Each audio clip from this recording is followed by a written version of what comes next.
We are recording, Mr. Chairman. All set? I'd like to call the April 17th special meeting agenda for the Arnold Planning Board to order. Start with roll call. Marty Kane. James Lauer. Bob Coon. John McKinnon. Tom McKinnon. Roger Moran. Rich Canal. Ted Redwood Planner. Ian Parker, Board Secretary. On the agenda this evening, we have zoning ordinance amendments. Item 1 will be DB1 and DB2 district final revisions. Item 2, a townhouse corner district final revision. Item 3 will be conditional use performance standards for drive-through facilities, visitor center, commercial parking, congregate care facilities, taverns, pet daycare centers, amusement and recreation facilities, banquet convention centers, fuel storage facilities, takeout restaurants, non-motorized recreation facilities, low-impact manufacturing and golf courses. Item 3 will be format changes. Item 4, map changes including shoreline zoning change. Item 6, miscellaneous changes. 2, agenda for April 24th meeting and public hearing schedule. Tad, Mr. Planner, I'll start with you. You sent out some final revisions for DB1. Can you outline what the changes were from the original approval? Well, I think basically there were, one of the things we added was medical marijuana caregiver production facility under conditional uses. We talked about that before, that was in there. And I believe there weren't a lot of other things, except I had to make some changes in here to reflect the new format. And the new format, as you recall, is that we're going to be stitching this into the existing ordinance, since we're not going to get the body of the rest of the ordinance done, even though a lot of it has been written already. You gentlemen have not had a chance to review it all yet. It starts all the way from section 1 all the way through section 5, which dealt with performance standards, general performance standards, which we had rewritten a lot of stuff. The only thing I think we had really done, we had looked a little bit at signs, but we never finished that, but we had done contractor storage yards, you remember that? Yeah. Yeah, that was one of the 20 that we have done, but we haven't addressed that. You don't have a DB1? Right there.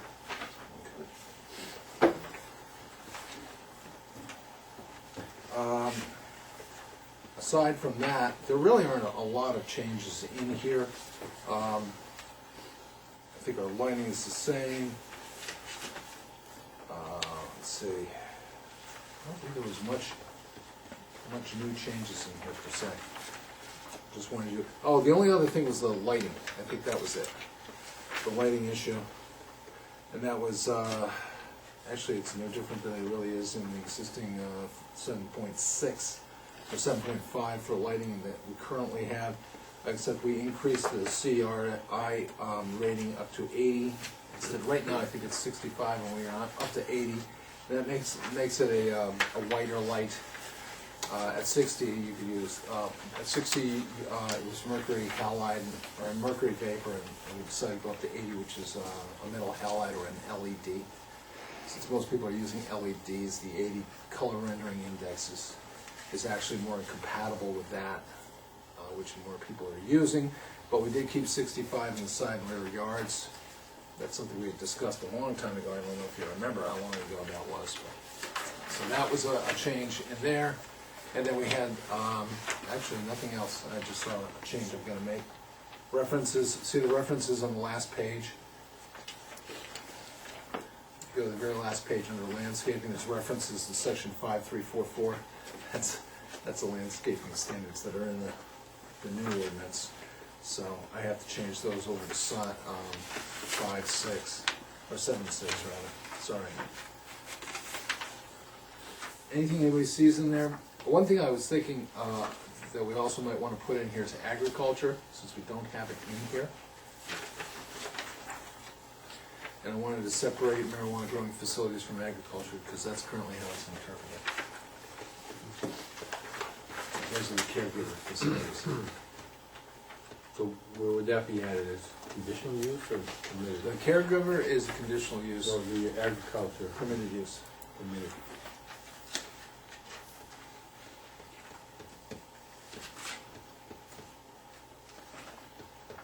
You also notice that drive-through facilities are actually a permitted use, and now the conditional use in this district.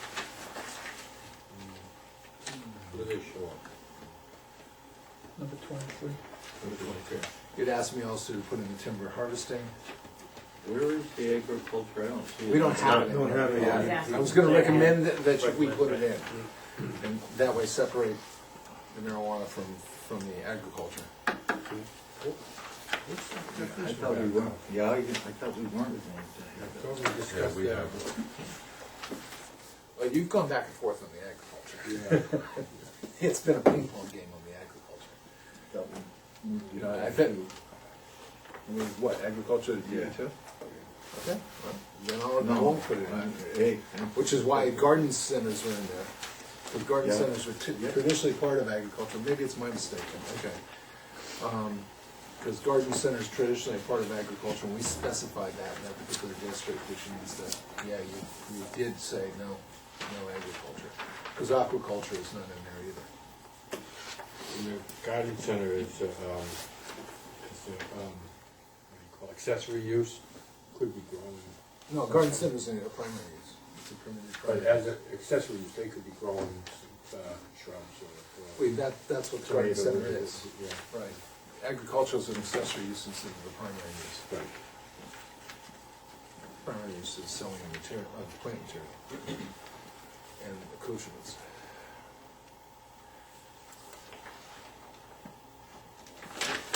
You recall, we took out pet daycare, that's something, we did, actually, we put it in as a conditional use, that's right. We asked them to move that from permitted over to conditional use, and that's been done. So the only real change in here that I'm proposing would be the medical marijuana caregiver. What do you propose that should go? Conditional use. number 6 on the list.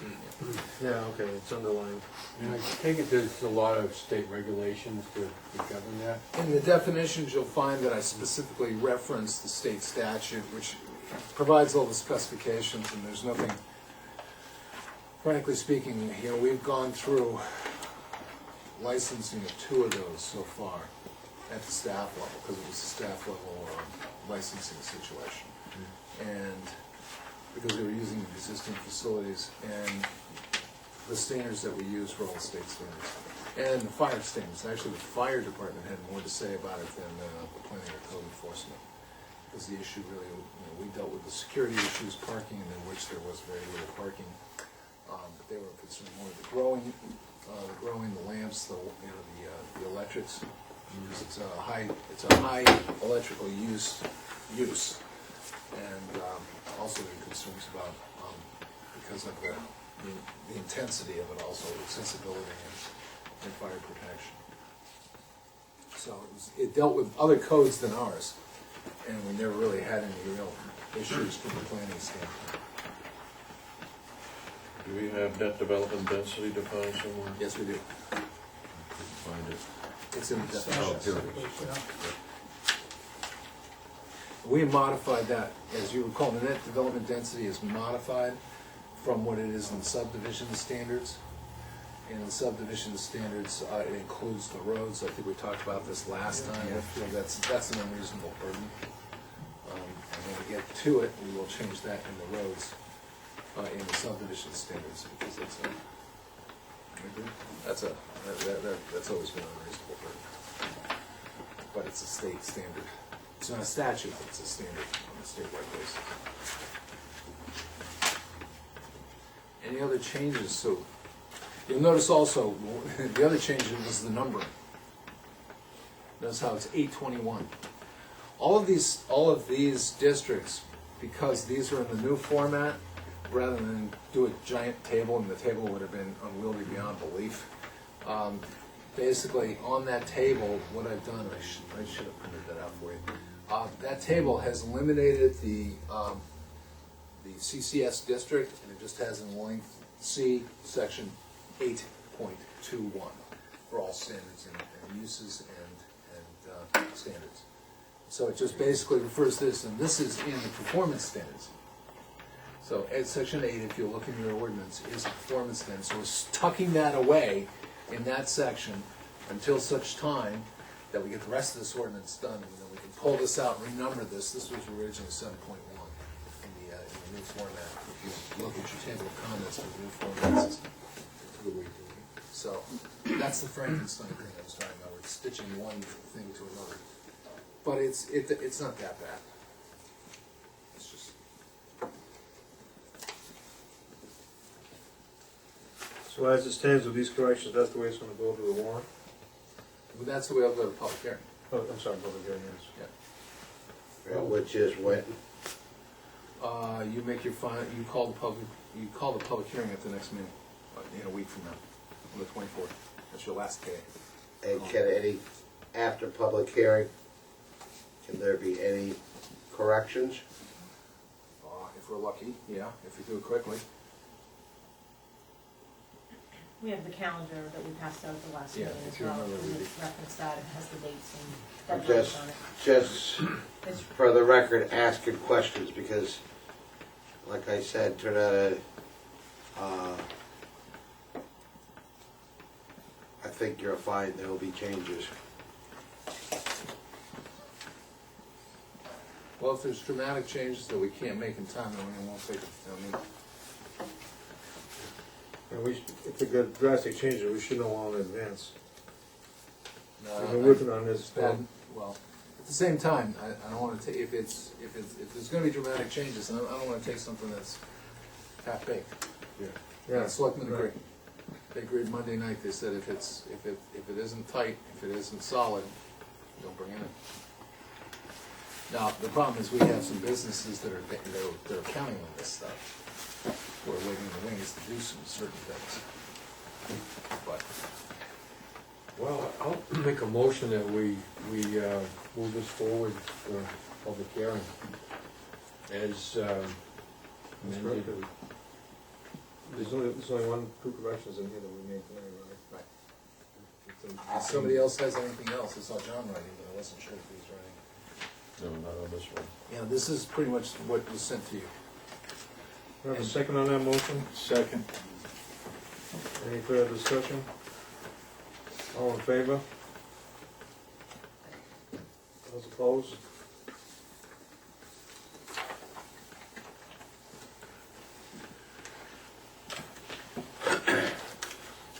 Okay. DB2. Well, this was the one that was, the one that was least fleshed out because of the changes that the comp plan committee mandated. And you recall that, that at the last meeting, we made a decision on the density bonuses and going with density bonuses. And so the table that you'll see in 822.3 is rather messy, but it's a little confusing too. But it basically deals with the two issues that you were talking about. First, well, let me start off. First of all, you'll notice that it says two. Why isn't there anything?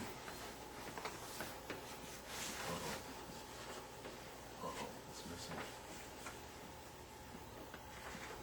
Oh no, there it is. I'm sorry, my mistake. Go to page 2, number 33. You remember the one thing that the comp plan committee had recommended and that you had adopted last Thursday was that all residential uses that met the standards of 30A MRSA 4401, basically all those that were they could be exempt from statutory subdivision would be allowed as uses uses by right. So residential use, if it can qualify for all of the exemptions under a subdivision standard, can exist on a lot by right. So that means incremental subdivisions of a residential lot in every 5 years, or a family division of a set of lots, can in fact be a continue to be residential, and be built on it as residential. That's what the MRSA 4401.4 refers to, specifically to the incremental subdivision, and 4401 for D1, D2, D3, D4, all deals with the exemptions. That includes, obviously, 40-acre lots, family divisions, former subdivisions, and divisions of by court. So all of those are included in that one definition. So it says basically all of those residential uses can continue. What's a 40-acre lot? That's a subdivision exemption by state In the statute. state law. That's in state statute. You don't get a lot of those here because we don't have You huge call it- tracts of land. Or don't even have that size in the district? Oh, yeah, If you were to reserve a 40-acre piece of land, it doesn't count as one of your lots in the subdivision. Okay. Okay. It's used more up north. Yeah. Well, In essential, I think that's a good way of allowing me thinking, but I wonder if, could we have like in maybe parentheses or just a list of what those are, so that, or the too many, so that someone Too looking many. at that will know what they are?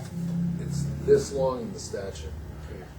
okay? And that's it. Several And actually, yeah, but Yeah. those sections right there are at 7 point, and it's this long.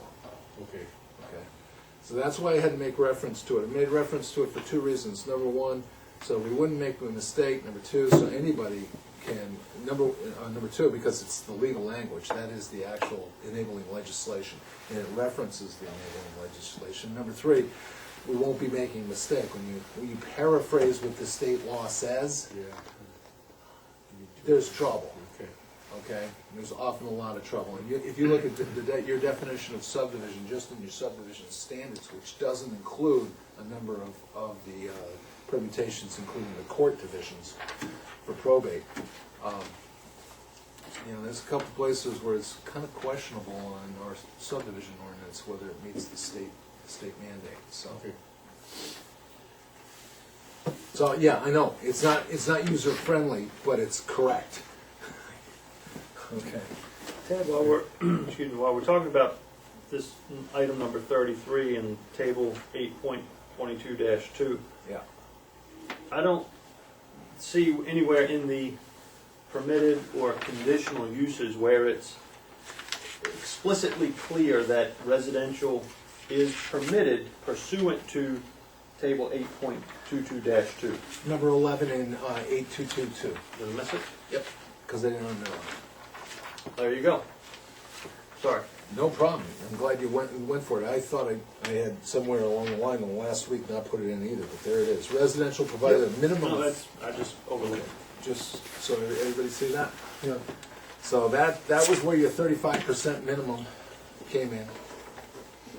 So 2 acres lots for residential that is exempt from subdivision, and for anything with 35% or less commercial on the property by acreage. And then, as you can tell by this chart, you could not integrate that 35, unless somebody has better organizational skills than I do, and I'm sure there are. But I could not marry those two into the usual dimensional requirements based on both format that we use. And it's kind of, Ted, is there something missing here, for the second row, shouldn't it have, frontage or something? In 822-1. well, 8, No, I'm looking at the table, it Yeah, has right. 100 feet, 200 feet, but, Right here. That's a blank line. What does that refer to? Yeah. 100 and 200 feet. oh, those, cross that out, please, Yeah. because it's down below. Frontage. Yeah, Right. it got pulled oh, down okay, below. it's down there. Well, the problem is, and what we tried to do in this, is we tried to, Bob, your landmines. Bob's our landmine detector. He can find all the landmines in the current zoning ordinance. And one of the landmines that we've got there in the zoning ordinance right now include those little asterisks and little footnotes that said, oh, by the way, if you're on a non-arterial or collector road, you can reduce your frontage by 50 feet. Well, most people don't know that, so now we put it in a tabular form so you could see it clearly without having to be an expert at reading through the ordinance. And that's why I took that frontage and put it down below and then put in those three parameters, which are, you have a certain amount for an arterial or collector road, and that basically is Route 1 or Route 111, but in this case, it's Route 1 for this district. Local roads or anything below Route 1, you'll see that drops 50 feet. And then we have the cul-de-sac one, and that drops down. And we're dropping it down to 100 feet, so we're cutting it in half. Right there. So if you're on a cul-de-sac, you can cut that in half. Under cluster, you can go down to 25 feet, if you remember, if you do a cluster division. So that would be superseded by that in the subdivision ordinance, but you put another asterisk and say, except where the subdivision ordinance comes into, clustering comes into play. But I think the cluster provisions would supersede the existing standards anyways, so. I have one other comment on that table, 8.22-2, your paraphrasing of the net development density. Yeah. I'm not sure I don't see that it's congruous with the shallow to bedrock soils in the definition of net development density. You're absolutely correct. I took that out. Do you want it back in?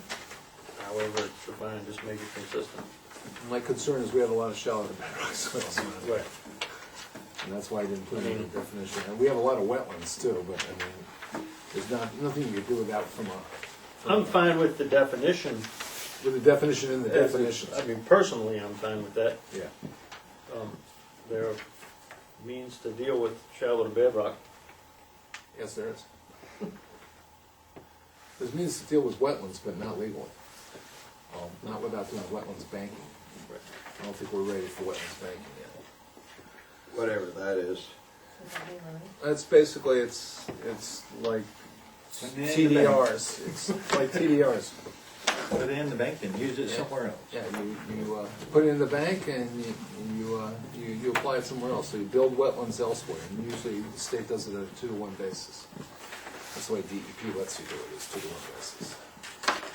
Something we will have to take a harder look at in the BI district at some later date, not now. Okay. Now, if you remember, anybody have any other questions on the space and bulk tables?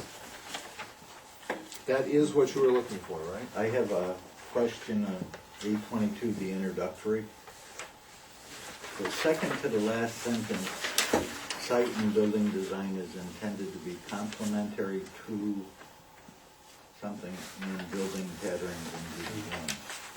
And so we're missing a word or something. No, and is extraneous. Oh, the and should be. Okay. But per your request, I did not put any standards in there. I did have standards in there, if you recall, you asked me to take them out, and they're gone.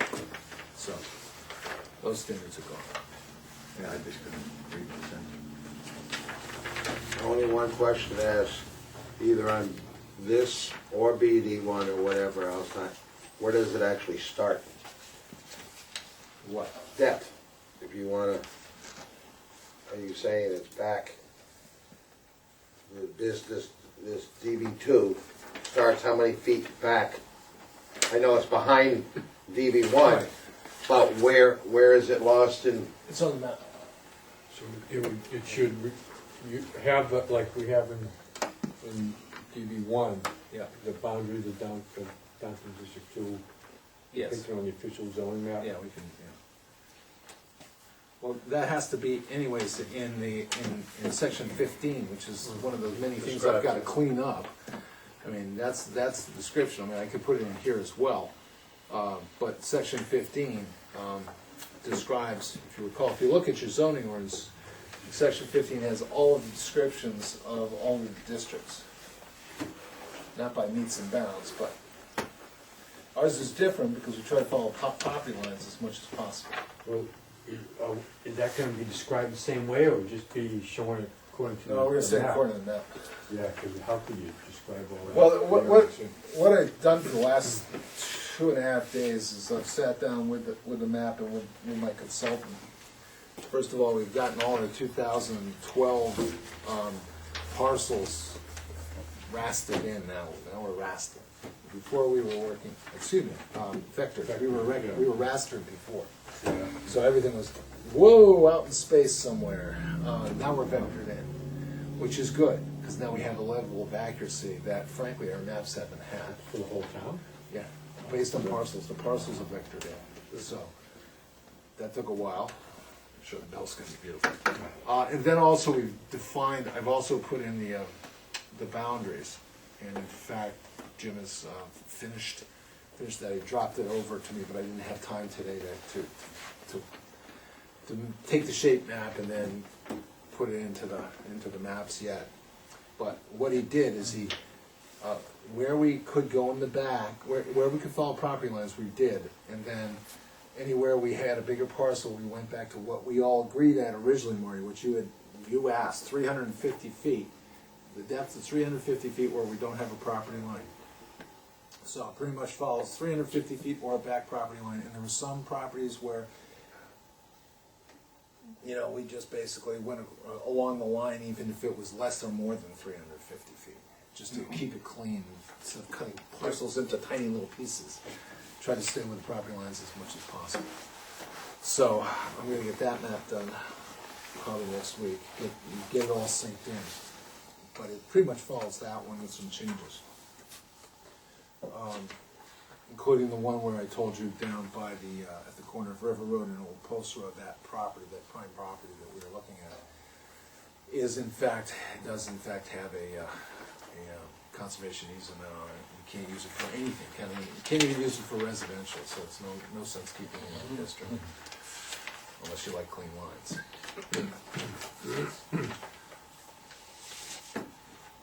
That's it.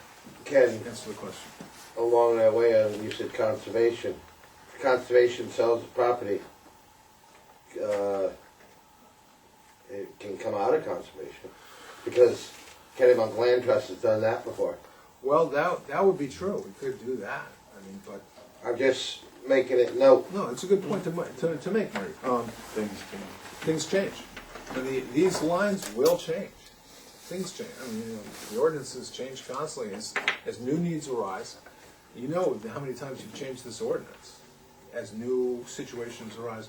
So if that land were to become available, if Kennebunk Land Trust for some reason were to discharge that easement they have on it, that, you know, it's a binding easement, then certainly the homeowners want it into the DB1 district. They like the idea of having that prime real estate being commercial, but their hands are tied.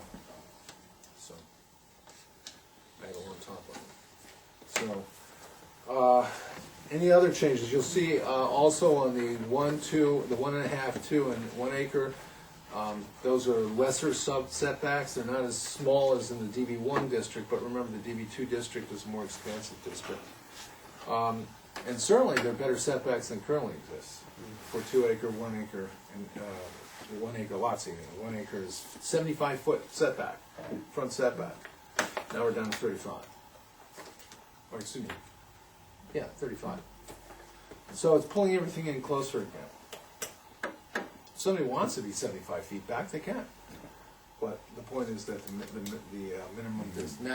minimum distance is 35 feet from the road. So again, that whole idea of tightening things up, bringing things in closer to the roads.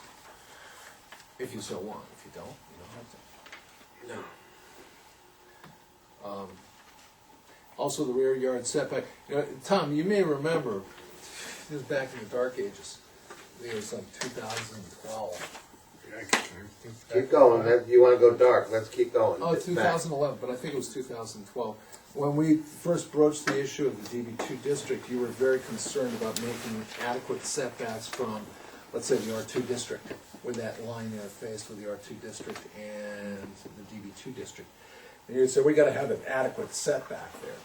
So that setback right now is at 75 feet, but the planning board may reduce that setback to no less than 40 feet, if it so wishes.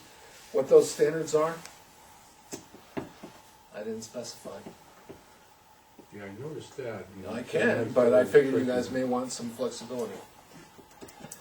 Because the thing is, if somebody can really buffer somebody puts up solid walls, or puts up a nice berm, or puts up a 3-tier landscape.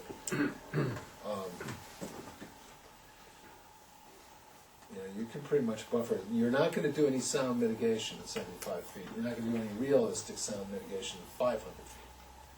So sound is not an issue here. Sound's something that can't be ameliorated like this. Smoke can't be, So smoke, Only glare, by use. stuff like that can't be. But glare can. Glare can, and of course, visual. So those two things can be fixed. Well, we've had a lot of headaches over the very issue that, Which one? the sound, Sound. noise, in-sight glare, all that, That's gotta be done at the source. yeah. I think setbacks don't do much, I think source does. If you can deal with the source issue, just like in lighting, we've been really pretty aggressive on making sure that we're dealing with dark sky principles.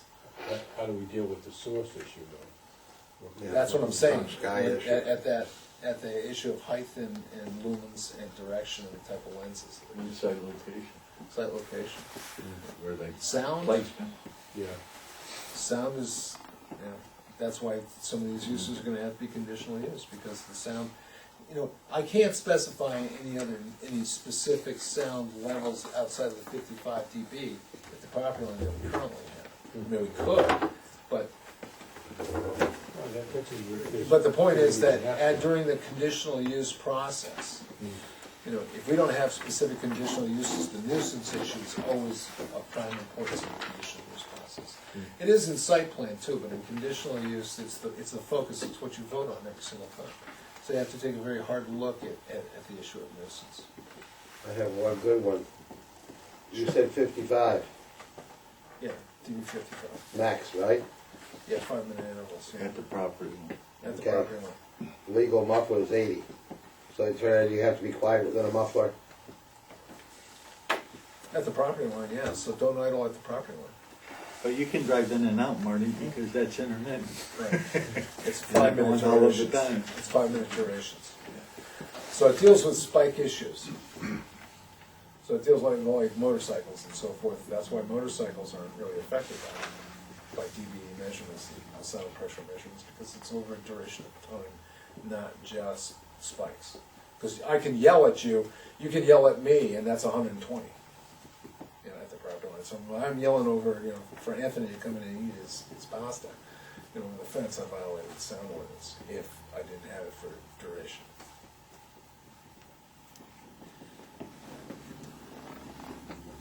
Okay, what else are we changing there? Well,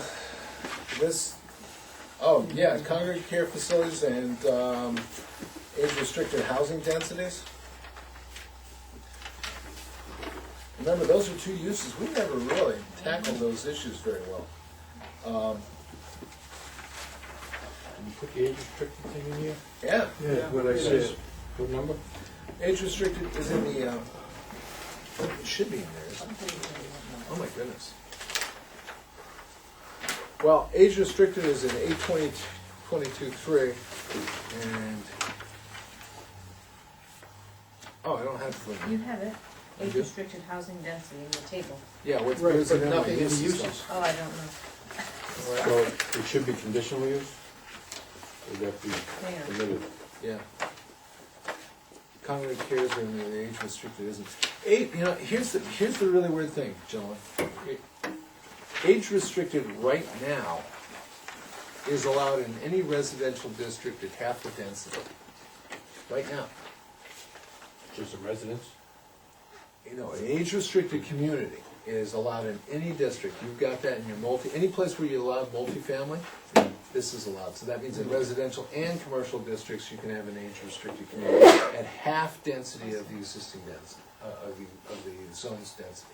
You wrote that into your multifamily back in 2007. It's another Bob landmine. What I'm trying to do is bring it out. I want to take it out of that and put it into the ordinance, where people can find it, because nobody knows about it unless you mention it to them. Because they don't find it until they're, it's not even highlighted in the, so if we had talked about age restricted before, I didn't make a decision on it, so I'm kind of forcing the issue right now. You can look at age restricted in two ways. One, you can look at it as just residential, high-density residential, and is that what we want? This, on the flip side, age-restricted is in fact recognized by the federal government, that's why its name is age-restricted, that's their name, not ours. But what it does do is, if we limit the age of people who are living there, what it does, and we can do that legally under the civil rights law, with the federal definition, and then what that does is that takes the big equation that you're always concerned about in tax revenue out of that equation, and that is children in the schools. So Tad, if I'm a developer looking to do multifamily in the DB2, Yep. where do I see that as a allowed use? You would see it actually in multifamily, Multifamily performance standards in section 8.10 or whatever it is. But you won't see it in this. The question is, do we want to highlight it in this? And my recommendation is that we do. Because I think an age-restricted community in that area, in the DB2 district, is exactly what Atrium and Farragut is. It's the same sort of thing. Now, those are really congregate cares, but an age-restricted, especially with some of those larger parcels on the east side of Route 1, it's a good location. You mix Well, I it would in say, with- yeah, I would say the Farragut's more age restricted than Yeah, it is. congregate care. Yeah. Atrium's more. Atrium might be more congregate. Yeah.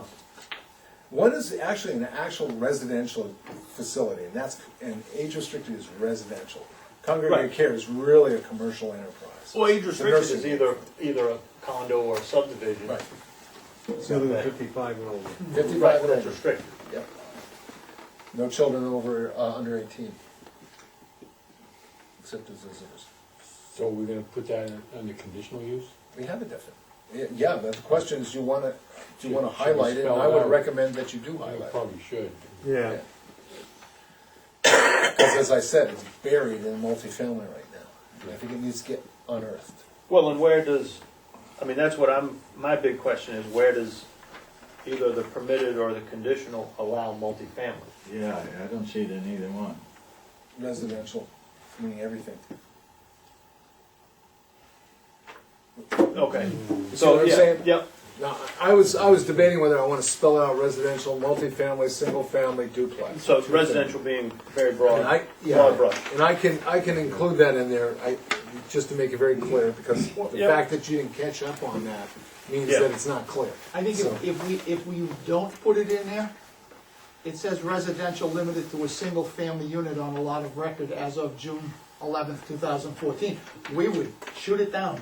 No. Yeah, but but- it's also in 11. It's also It's in down to 11 11, conditional right, yeah. uses. You go to number 11? Residential provided that a minimum of 35% of the area is used for commercial or non-residential purpose. And I would make the argument that number 33, which is a permitted use, supersedes the conditional use. Therefore, you can only have single-family residence. I would say you're right. Well, yes, but you see the problem, we end up with a debate as to what takes precedence, so I think we need to put it in here. Well, And what say I that think, it's allowed. what I think, Rich, is that they both, the one doesn't supersede the other, they're both of equal merit. One just has conditions to it. You have a right you have a legal right to do this if you meet this condition.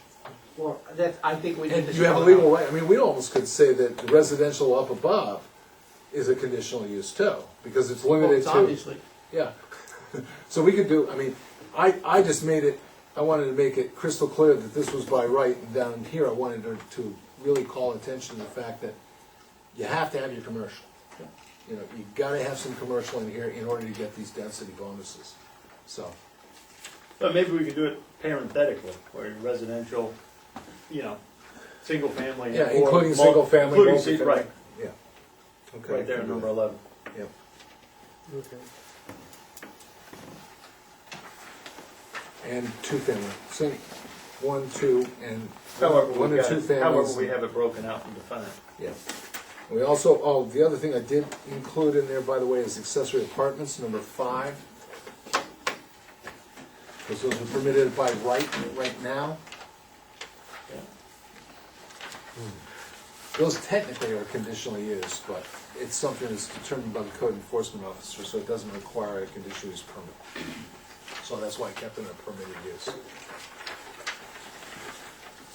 Maybe add an age restricted community.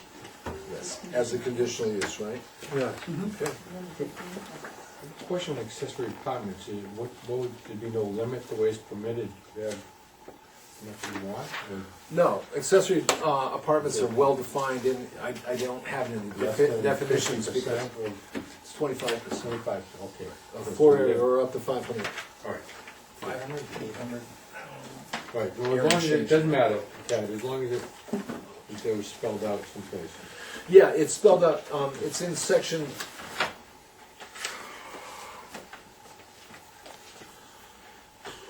819 of your zoning ordinance, page 120.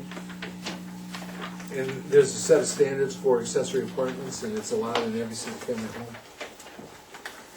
It is restricted to single-family homes. It's basically, its old name was mother-in-law apartment. In-law apartments. In-law apartments, yeah. But the assumption was there always had to be an in-law. And there's no restriction on, there used to be restrictions that had to be family members, not in this town, but in other towns. That's gone bye-bye. And if you want to deal with that issue at a later date. No, because it changes. It changes all the time. And we could come in They another. move in and they move out, I come back. Right. You're not talking about in-laws, you're talking about children. I'm talking about both. Holy cow. It's the life we live in. Yep. So, all right, age restricted, housing units.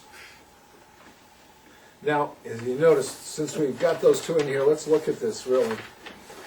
And we do have a density standard in here. I mean, we've got basically 1 acre NDD, which is, less than. There's another density bonus in here, and I did it on my own, and you guys could shoot it down if you don't want to. But I started off saying that with an age-restricted housing density, which is always, and I mean pretty much always, Jenny can correct me on this, but it's most of the ones I've seen have all been like PUDs. They have been very dense projects. Most of your projects in Florida, for instance, those you have age-restricted communities down there. Not necessarily, but you do have them. They're all very densely done. They're usually based on 1 acre or 2 acres, something like that. I based it on 1 acre, saying this is a use that we really would like to see because of its positive fiscal impact for the community. And you can go down all the way down to a ½ acre NDD if you have your commercial, 35% or more commercial. Now, you want to make that 0.75. You want to make it 30,000. In a Fine. half is basically 21,000 square feet. That's pretty dense. But it's NDD. Remember, it's still NDD. We still have a lot of. Yeah, I hate to be a stickler, but on the accessory apartments, there's a few things. It says the owners of the principal structure must reside in the principal structure of the accessory unit. Does the owner have to live there, or can it just be rented? What if there was a business? It's for Downstairs. security purposes. Well, but does it have to be the owner? Yeah. Yes. It's owner occupied, yeah. I think we specify Alright. that when we talk about Right. the second floor. Okay. So- As I said, it was always the mother-in-law apartment concept, or the kids who can't find a job in the apartment. I think to answer your question also on that, Tom, it was either owner or turn on it, somebody who was employed for security purposes. I don't think you wrote it that way, though.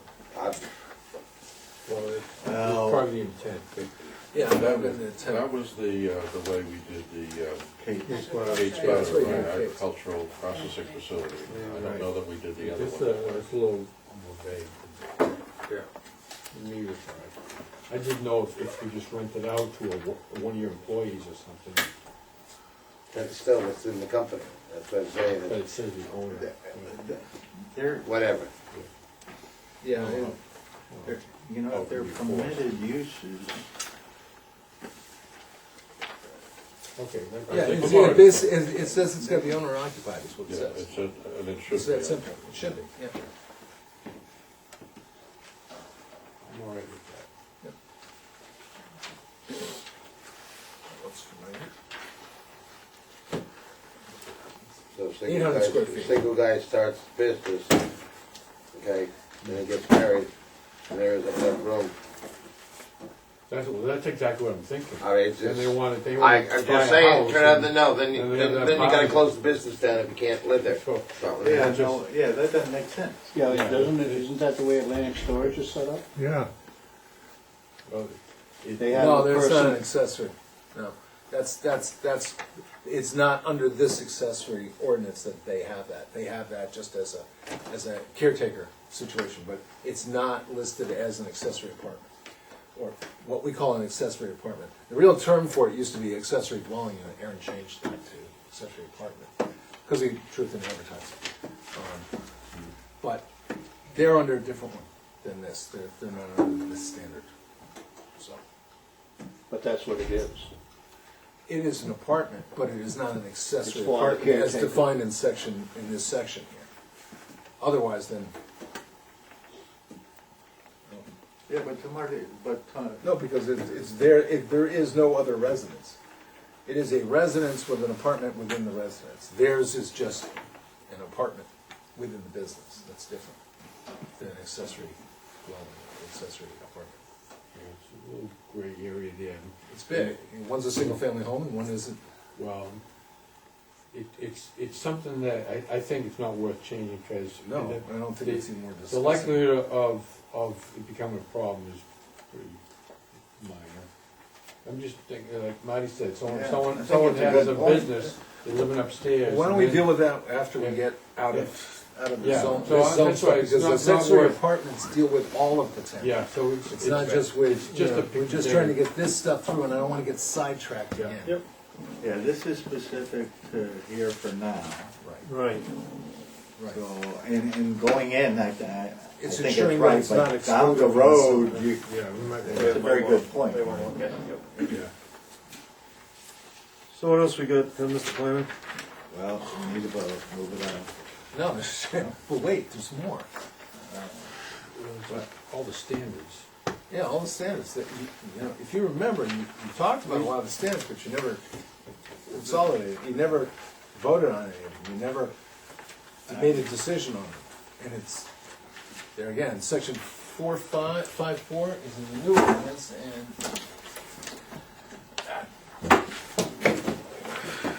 I thought we did. See, so what I have, under the old ordinance, section 712, that's right. Change that right now, it's 712. Okay, now, the whole question of signs. Now, John had brought up a lot of issues in the last time about the whole question of digital signage. So I did some work on that.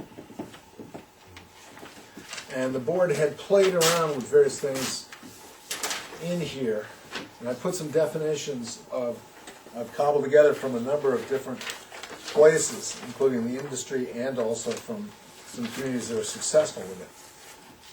There's basically three, and I don't really have the third one in here, but there's three kinds of signage, and we had talked about. One was digital, what I call digital changeable signage, or digital changeable copy. That's a mouthful. It's like to call it digital copy signage or digital text signage. But that's the signage that comes up and makes a statement.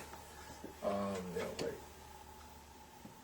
this week, you know, oil change, you know, $90, that kind of thing. And it stays up there for a while and then fades or dissolves into another message or something like that. These are strictly for commercial areas. That's one.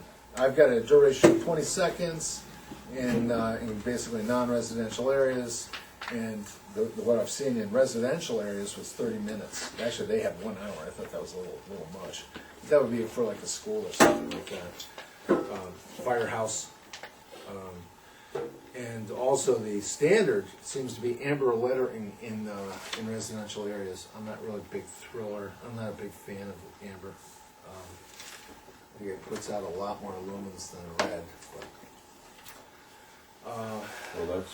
Still can't see the circle. street. I don't know why we need to specify a color. Well, that's only in a residential area. Yeah, but why? Well, because it's the amount of lumens it puts out. Well, let's then specify the amount of lumens, like you do in the other one. Yeah, well, I had a source for that. I didn't have a source for this one. I mean, I could put that. I mean, this brightness is much higher than what you were thinking for this kind of signage. But if that's the highest one, why not allow the other one? The highest one.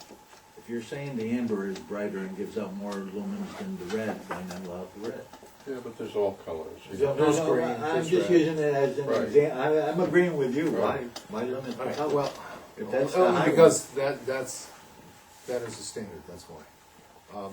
The other one is the digital graphic display, and that's the one that has graphics in it. It's static, but it's usually 15 minutes. Brightness, it's got that whole issue of brightness that you were talking about, John. I got some standards on that. Nits, which I'm not really that familiar. I'm gonna have to get a nit meter, obviously. And it's per square meter, which is, okay. You can tell it's from Germany probably. Dimmer control, which is something that we had talked about before that we really wanted to have, is a dimmer control, so we can, regardless of the standards, you just say, look, turn it down until it, it's sort of like pumping water. Keep going up until okay, that's enough water, I got It's too that's the bright. water, yeah, if it's too bright, that's not bright enough, So the dimmer control is in there as, per your request. I got a brightness standard, then that's a standard in the commercial districts, and that's pretty close. I've seen 3,000, I've seen lower, 3,000 nits, I've seen 2,500, I thought that was pretty low. But, I mean, it's something that you move, that you move around. Also, the amount of square footage for each one of these signs, so they, in order to prevent a little bit too much bleed, we're looking at 20 square feet. Most of the ones I've seen are less than that. If you look down, I think the only place we have are car dealerships that are about that big or bigger. Well, we aren't gonna have any more car dealerships, so what is that? Why not? Because it's not allowed. They're permitted in this district. I thought, Look, read the Permitted standards. use. Yeah. They're permitted. Automobile, watercraft. Automobile, RV watercraft dealerships.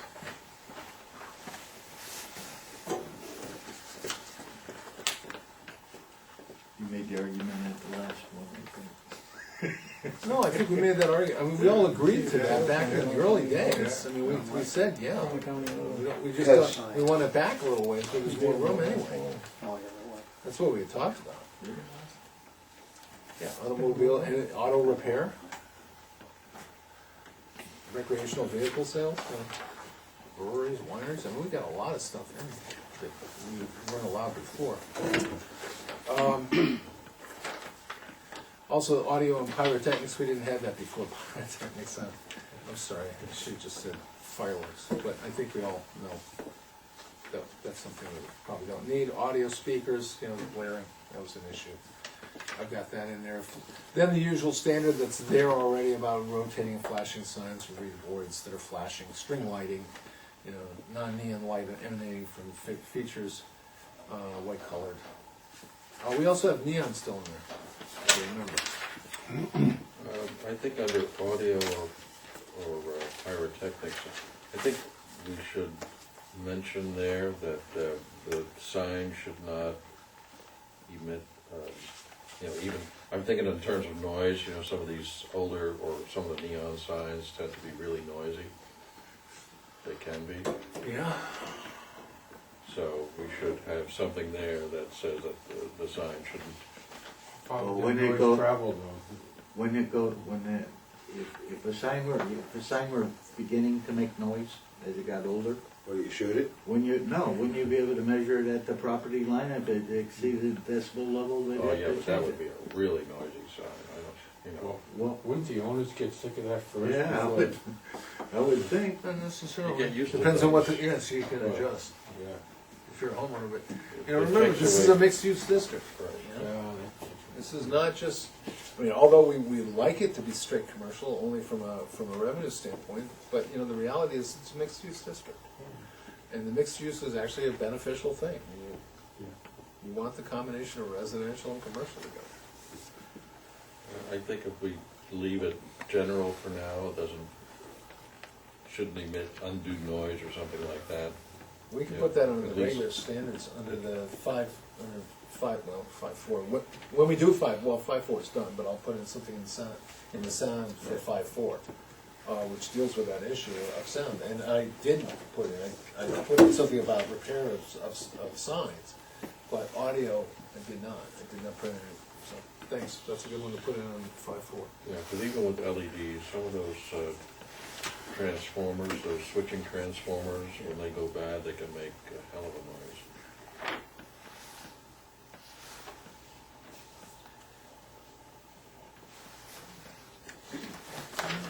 Oh my goodness. Let me just check one thing. Yeah, okay, that's there. Is the board comfortable with the amber lighting? You want to leave that, or do you? No, I tend to agree with you, John. I think that they should be able to use whatever color lights they want. This is in a residential district, remember Yeah. that, gentlemen. We could say 500 nits, keep it down to 500, which is the standard for nighttime for commercial. Or, yeah, for wherever it is, Yeah. for the graphic signs. Yeah, but the problem is the nits might, 500 during the daytime, it won't be the center. It won't be visible. I don't know about that, because, Well, you know, ideally. because the nits are just a general, the reason that you have to limit it for a graphic sign is because the whole sign is making light. Yes. Here you have only letters, so you get much more concentrated light. That's true. What about Mike's Clam Shack down there on Route 1?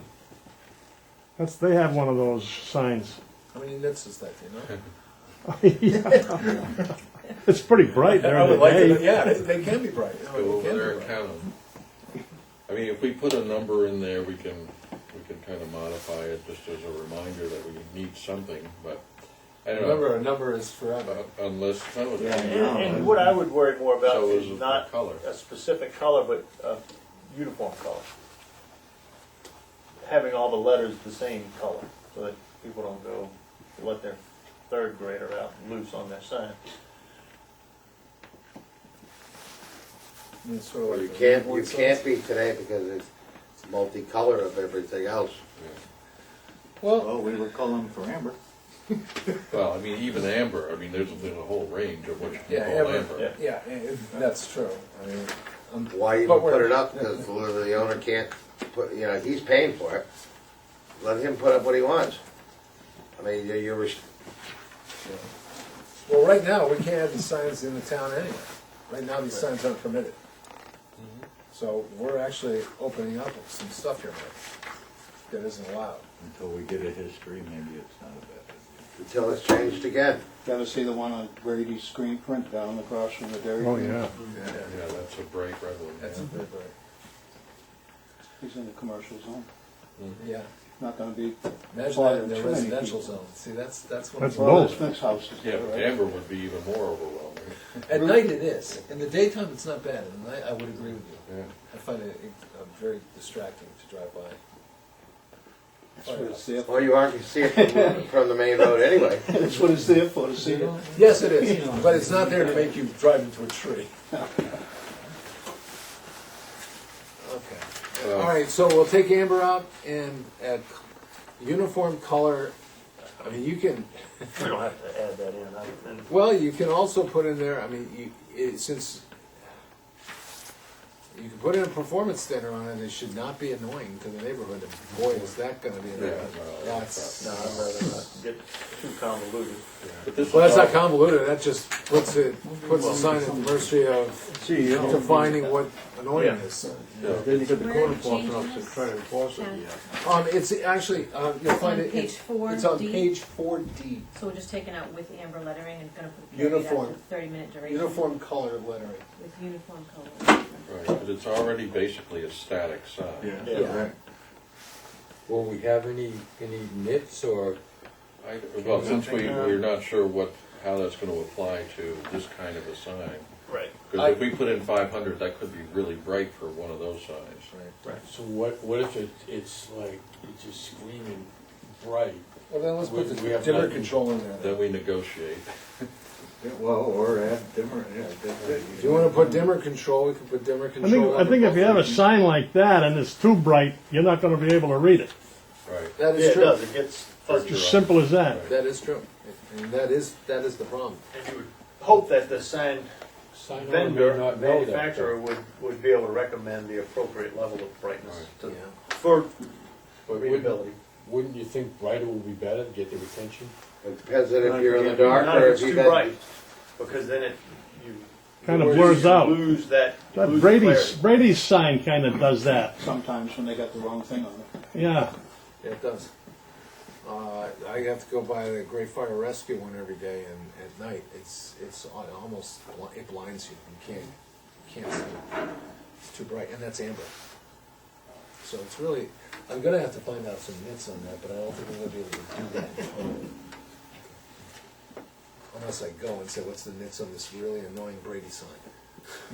Can't you The gray contact sign, somebody, what's really- Tad, that would give you, be able to Yeah, maybe I- tell everybody what it would amount to? maybe Joe at Scarborough could. I can give him a call.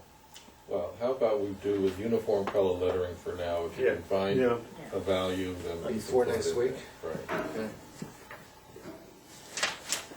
But otherwise, we'll have to wait till next year to put it in. Oh, boy, more changes.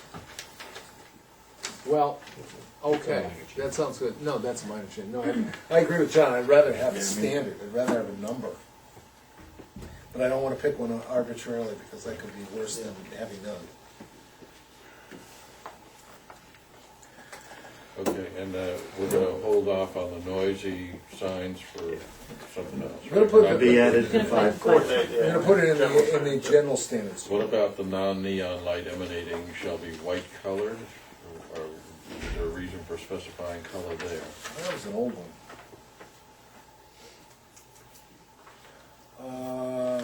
No, that belongs up above. Yeah, I inserted those, that belongs up on internally lit and external illumination, that's where that belongs. Sorry, it got separated. So that goes up above, okay? Above where? That goes up under, underneath B. Or you can actually put it underneath C. So F should be under C, and then digital starts, and digital. No, this is non-neon He's sign. talking about page Yeah. 5H. Under C, so, Put it under C, or make it Okay. the new C. So it's underneath A and B, okay, but and I'll reference A and B. my question still is, do we need to specify a color there? Yeah. I think in that situation, you do. You don't want blue lights or yellow lights. For that kind of thing. You don't. Amber lights? No. You had this debate. Okay. I don't know. Doesn't matter, if you're colorblind, you won't know the difference anyway. Get the minutes. No, but white is again, very broad, so. In other words, not colored lights. In that situation. So in other words, you have an up sign and,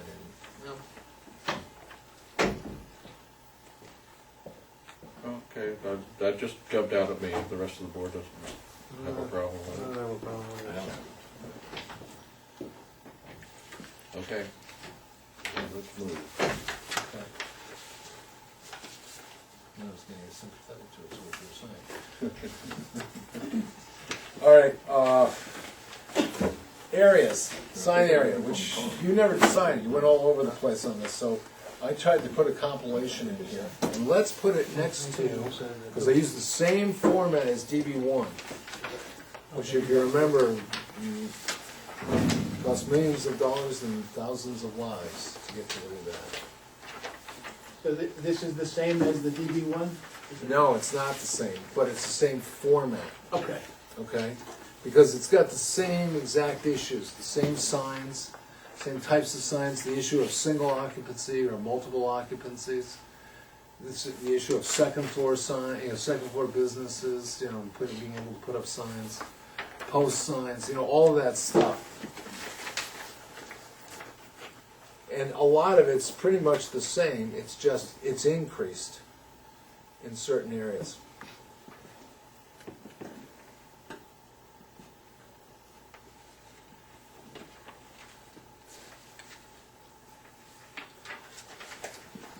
Not very much either. Maximum height's gone up.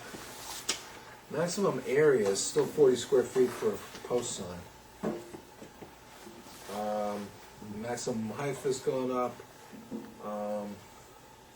The whole issue you had about the secondary signs for post signs, that's in here. Attached signage to wall signage. It's still 1 square foot of signage per linear foot of building sign frontage, not to exceed 65 square feet, which is bigger than what we got now. Not to exceed 40. Are we here? You're on attached signage. Yeah, that's pretty much what we did last. Yeah. Where did you get your 65 feet? Go up to maximum aggregate Oh, you're sign way area. back. Okay, you're Maximum. Okay. That's the same as. And the post signage was 40. Okay, those are the same as DB1, the max area is the same as DB1. Right. The max height for multiple occupancy lots is up. Remember, it was 65 square feet total signage for single occupancy, but then multiple, it goes up. It can be significant, but wow, a lot of signage.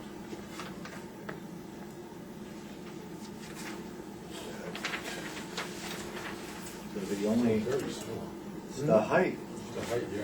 it's the height. So I thought I had more, but apparently not. 30%, 25%, 25%. Yeah, make it simple. Yeah. Well, the window area should be about the same. Did you want to increase the post signage? Yeah, it's the same. Well, I wanted to put in a provision about DB2 signage that's out on the road. But they're the same signage, so. Yeah, but you have a minimum height, okay, or a maximum height, and you have a minimum height. No, we have a maximum height, no minimum. Yes, you Yeah, there's have to be minimum. able to see Above underneath them. grade, ground level. Oh, yeah. Yeah, and turn out, if you go from there to there, Yep. you aren't gonna be able to, Do you think 15 feet's too low, Marty? I think sort of, you're, and I've said this before, even in your, both signs, turn out are too low. I mean, on your Route 1, and a maximum feet of 8 feet, I think it's 10 feet.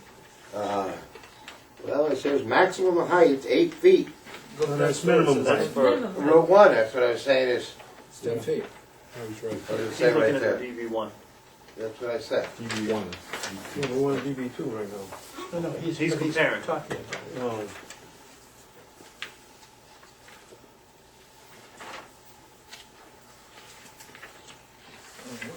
I forgot where I was.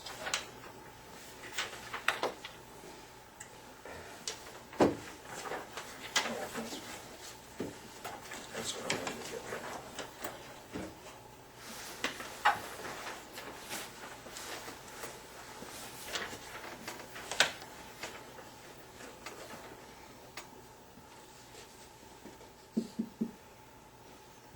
Where's he getting this 10 feet from? I don't know. Like that The DB1. That's the DB1, we're over in DB2, we got 15. That's for multiple. But For you both of said, them, we're 15. Yeah. For multiple and for single occupancy of 15 feet, each one. In DB two. In DB2. In DB two. So, Well, let's put it this way. You're gonna have a winter like we had this year, okay? Between your bottom height and your top height, you aren't gonna see a sign at all. At 15 feet? I'm saying, because you have to have a minimum of 6 feet to see from underneath the vehicle, from a, from, 2 feet, I think. That's 3 feet. 3 feet. Yeah, we got rid of that, remember? okay. We said it's. Well, it how will you not gonna see interfere through a with sign? vis- It said it will not interfere with sightlines from a driveway. Instead of saying you've gotta have it at certain height, we said it will not interfere, so it's performance based. So if you, where you put your sign, and then that's where the planning board will be more involved in the sign, where the sign's located. Where you put your, you're gonna wanna put your sign so it doesn't interfere with sightlines of traffic coming We out. just did the one on the intersection where we were concerned with the road, and they simply moved it back. And Yeah, they moved it back, yeah. So they didn't even have to deal with that minimum, 3 feet of clearance, which makes sense, because that saves them, And these some will be more set time. back outside the right of way. It, So- it's supposed to be set back outside of the right of way, and the problem is that most people don't realize how far, especially on Route 1, how far Yeah. that right of way goes in. So the sign's gotta be way back, and usually it's not a problem. Yes, so that's the only real change. The only place where it might be a problem in DB2 is, might be in some of the Limerick Road area. But there's only a small section there, and if you recall, Limerick Road, we have a lot of signs that are actually in 10 feet. They're at 10 feet, so this is bigger signs than they have on Limerick Road right now. Or on River Road. So Adrian Grant can put up a bigger sign.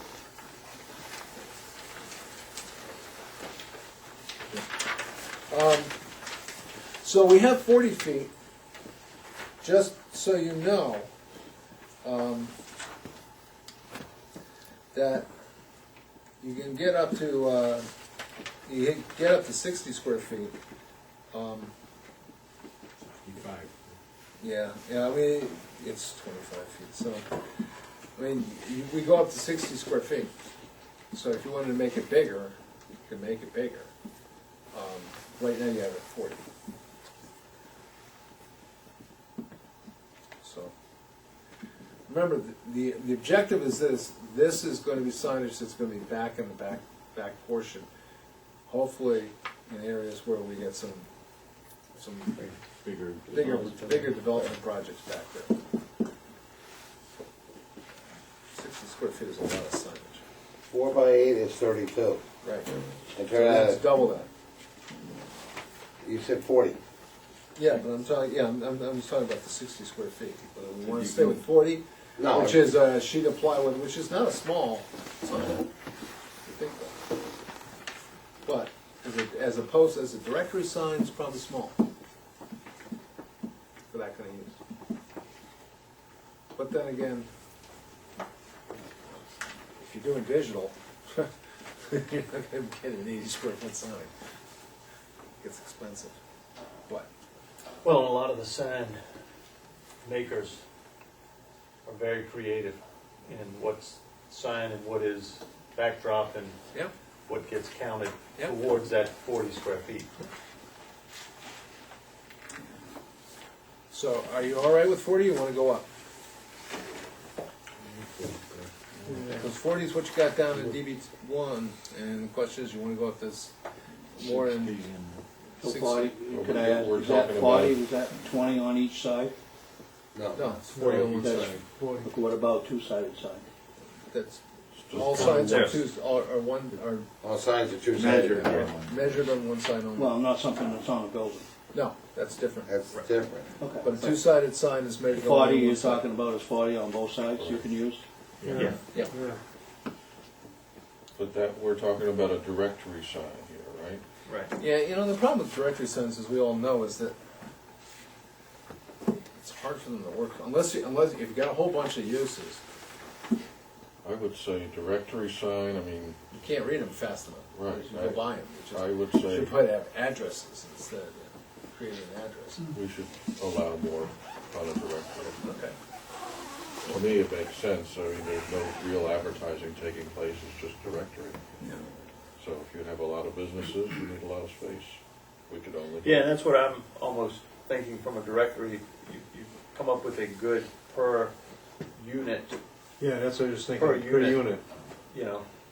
Yeah, but You're that's gonna have- hard to do Well, but because. it's an average, so you're gonna have a major tenant that's gonna wanna demand more signage, Right. and then the minor tenants get the visible of what's left. But if you have a development, you put up a sign, but then as you sell your development, you have to keep changing your sign. Sure.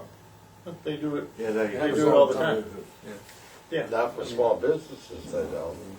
Well, I imagine if you were a minor, you would wanna have a sign that gets your name out there. And usually when they set it up, if you're gonna be buying into it, they tell you how much sign is allocated to each Right. spot. Oh, yeah. But we went this route so that they would be doing that. Well, remember, what we did with the attached signage is we gave some rights back to the tenant by making it based on the signage of the building. No, we didn't do that, did we? No, you took it Yes, away. You took that out, that's right. Yeah, you took Did it on away. the storefront, and it's now an aggregate, okay, well. But the The landlord's back in charge. The landlord would determine based on the They're big units and the small Right, units. oh, yeah, that, Landlord always. Yeah. Just put a red light out in front of it. You're all set. Negotiate. Zumba. But I think at a certain point, the directory signs just are in effect. If you had 60 different things, it just, you won't be able to read it all. You can't read it. At Bedford Crossing, they only have like maybe 6 other tenants on the post out front, and all the rest are at Bedford Crossing. That's what That's you're the looking address. for. Yeah. If you go to Maine, southern Maine, where they have a lot of the docks and Yeah. offices, they just have just the number, or just whatever it's called. Then you go in and you look for the sign on the building. Yeah. One I like is in Kennebunk with the offices in the back, and I can't remember the name of it, but it's got name of it was some park, and then they had buildings 100 to 125 with an arrow this way, you know. Yeah. And then, because I was going about 3 down, I was able to tell where I was going about that quick. Yeah, that's how they do it, the mill. Okay, so do we leave it at 40 or are we increasing it? Want to increase it? I'm all right with it at 40. Let's go to 50. How about compromise? Do I hear 50? You got any comments? No, I'm fine with it, 40, 50, or 60, I'm fine with it. Yeah, honestly, we're looking, I have a directory sign at my office, we have 9 businesses on it, people still can't find where my office is. Because I have to tell them at the 55-mile-an-hour speed sign, turn left. Because that's the marker for my driveway, just make a left. I know, but you try to convince people and say, look, it's better off if you have an address out there, nice big address, and say, I am at, you know. Yep. well, this Find, is, you know, or 1270, you know, Portland Road. Turn in at the sign that says 1270, and you'll find me back there, and I've got a sign on my building. Yeah, when I take over the business, the building, I'm putting 200 out. So if it was bigger, a directory sign, what are the what are the requirements? Can they just make a big sign with one tenant being Yeah, the whole. 45 Oh, feet sure. and another one just 5 Yeah, feet? So sure, yeah. that's where I think just keep Yeah, it but the that same. one tenant would turn around, give you a drawing where everybody else would be. But 'Cause that's the landmine. I have no I agree with that, but why not just 40 square feet, and you're still gonna be able to read the 40 feet? Once it goes over that, then, we're not saying they have to include all the different tenants. You know what I'm saying? We're just saying we can have a bigger sign because we can. And they don't have to put up a 50-foot one either, do they? No. No. No. If you have it, you have a Anything- maximum of anything 60, less. you can always go smaller. Okay, let's. Give them the option. Okay, how many of you guys are in favor of leaving it at 40 square feet? I see no Take a vote. reason to make it bigger. Okay, about 50 square feet. How many? I don't care either way. 2 to 2. Well, you're gonna have to vote somewhere along the Yeah. line. We have the time. I mean, Yes. If I have to vote, then I'm gonna go. Well, you haven't given the other option yet, come on. The largest Come on, size. come on. 60. I mean, Are those the two options you're offering, or are you gonna No, offer I'm- 60 as well? I'm gonna throw 60 out as well. I'm just trying to get a consensus, and then we'll vote if we wanna go with it. What's up at 60? Yeah. What's our need? Yeah. I'll go for it, yeah. Well, I mean, You know, you- I think the scale of some of the projects that have been just discussed during conversation would warrant a larger sign than a sheet of plywood. Yeah, I agree. And that's where I would be in favor of something more than 40. Because we don't know what is gonna end up back in some of those locations. Well, So, I mean, that's where I'd be inclined to support 60. Then you're gonna wanna increase your aggregate signage too. I think that's one of the things once that's bigger. Well, no, Why I'm talking not about make for the other- multi. We're talking about directory signage only, right? I was talking about, multi, Oh, okay. multi-occupancy, Directory directory only. sign Directory only. Right, the post. Yep. So what aggregate means all total? All total. Yeah, but So your 60 directory is being doesn't, used for the directory. that doesn't count. in No, your no, aggregate. no, he's over multiples. So that means they have 125 square feet. 65 aggregate plus 60 for the directories. No, No, no. no. You're going across the line, go down. You're not coloring within the lines, though. See, Join this the is- dots. That's multiple occupancies and that's Single single occupancy. occupancy. So Single occupancy is one is business. multiple Marty's allowed to place. have any building signs attached? So Yeah. that's beyond the directory sign. Yes. Yes. Yeah, but that's within the development, Within whatever the whole it is, development, right. yeah. So You that- use the signage any ways you want to. You apply it. We have maximums Except for for the certain dir- things, but you apply the What- signage the way you think is best. What's the maximum?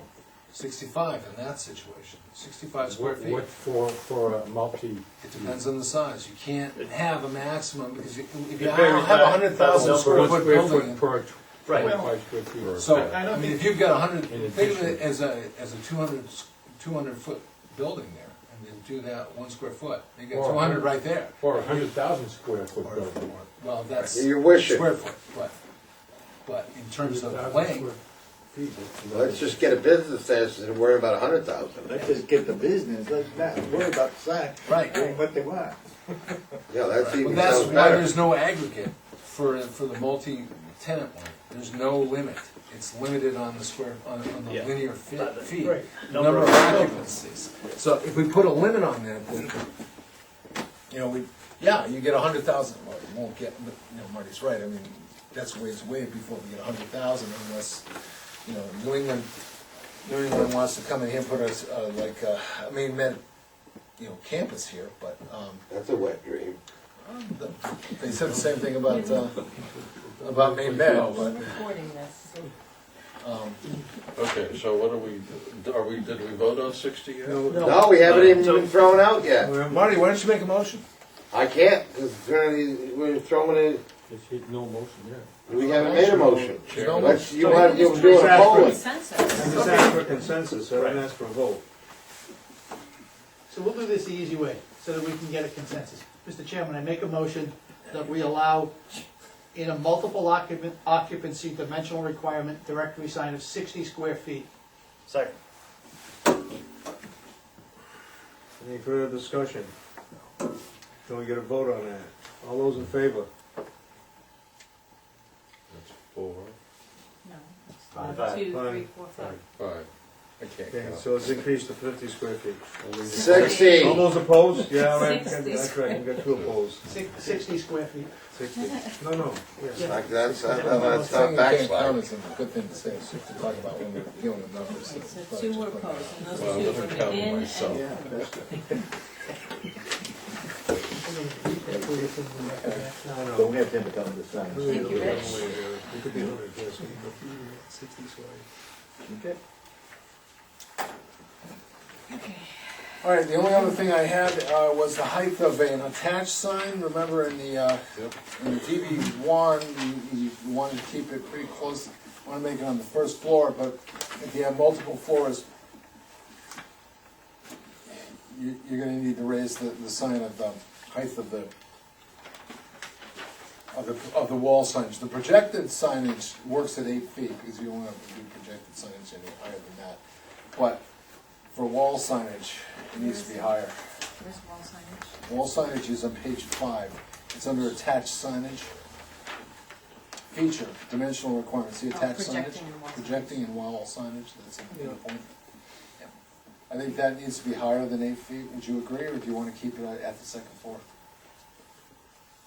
A lot of Depends on people how high put the their building signage is. there on the second floor. Well, Yeah, I mean, this is but minimum. this is the minimum height in here.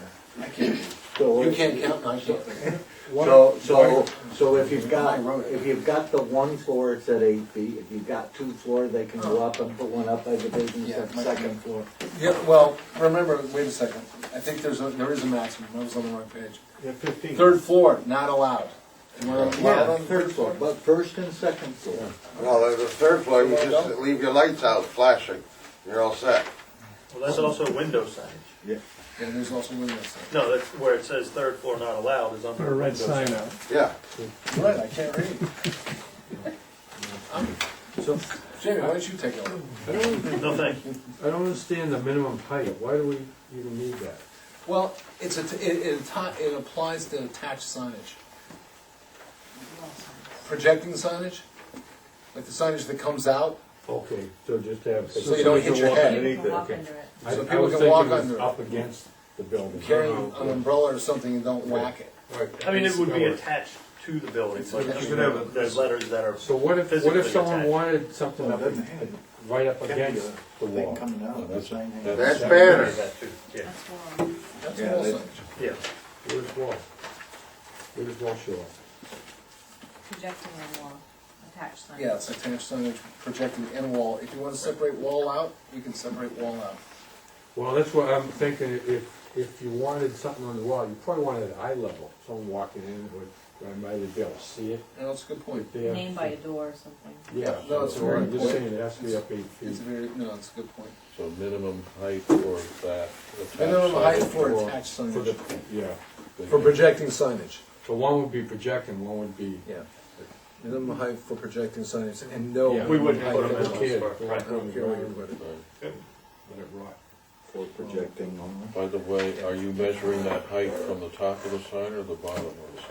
It would be from the Bottom, bottom of the sign. so no part of it. Can be And I below believe the it says that in section 712. So let's check. See, the problem is this is written for 5.4 in the new one, but we have to go back to 712 because we're not going to adopt 5.4 now. Now, are you doing it at road height, or are you turning it Ground at level. sidewalk Ground height? level, sidewalk Ground level. level. The Ground site, No, the site ground sidewalk, level. sidewalk would be Ground raised. level, ground level. Right there, see it? Ground level, so that's, Well, we could put sidewalk, Marty's right, we could put it in sidewalk. Well, That would be. and who's gonna be shoveling those? The owner of the building. Get one of those cool little Same blowers person that that like shovels it Biddeford in every has. other town in the state of Maine, whoever owns the property. That never We're not happens shoveling. anymore. They'll never have. Yeah, well, they're supposed to. Okay. Well, don't get me going. Who does it? I forgot what I was looking for now. Yeah, Just make a note, it needs to be. It's from, it says from bottom. From So bottom? It does say from bottom. that would make sense. Yes. The minimum would From have the the top bottom. with, Right. makes sense. Well, it's 8 feet up, it's a 4-foot sign, I don't know why I keep hitting my head.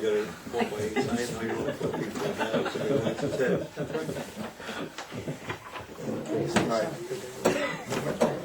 It's done. Okay, so dimensional charts all good?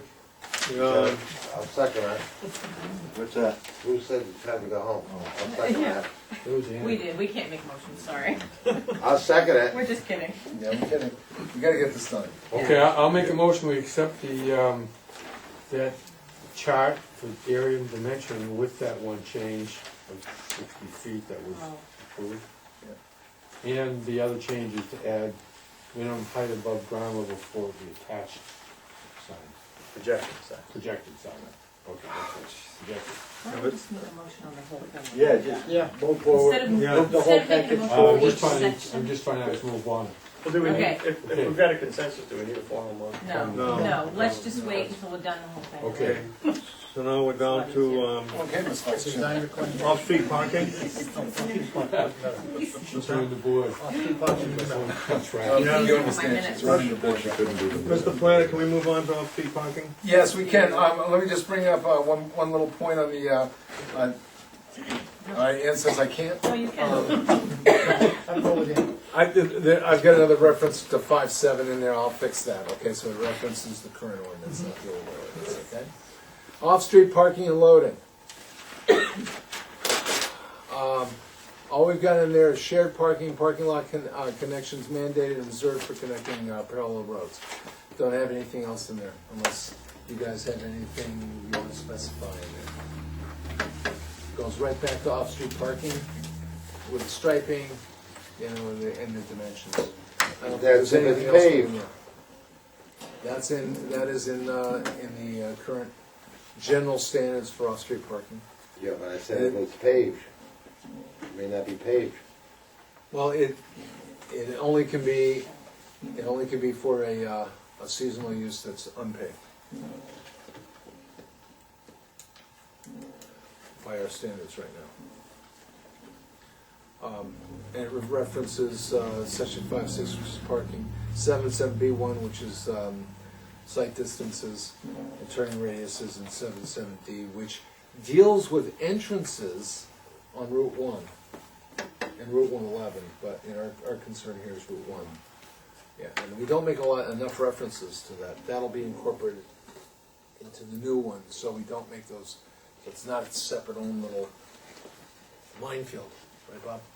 Yeah, I agree. Okay. So that's the only thing I have, only special consideration I've got in there. We've got shared parking again, so that we can minimize the amount of parking somebody has to put down. That's good.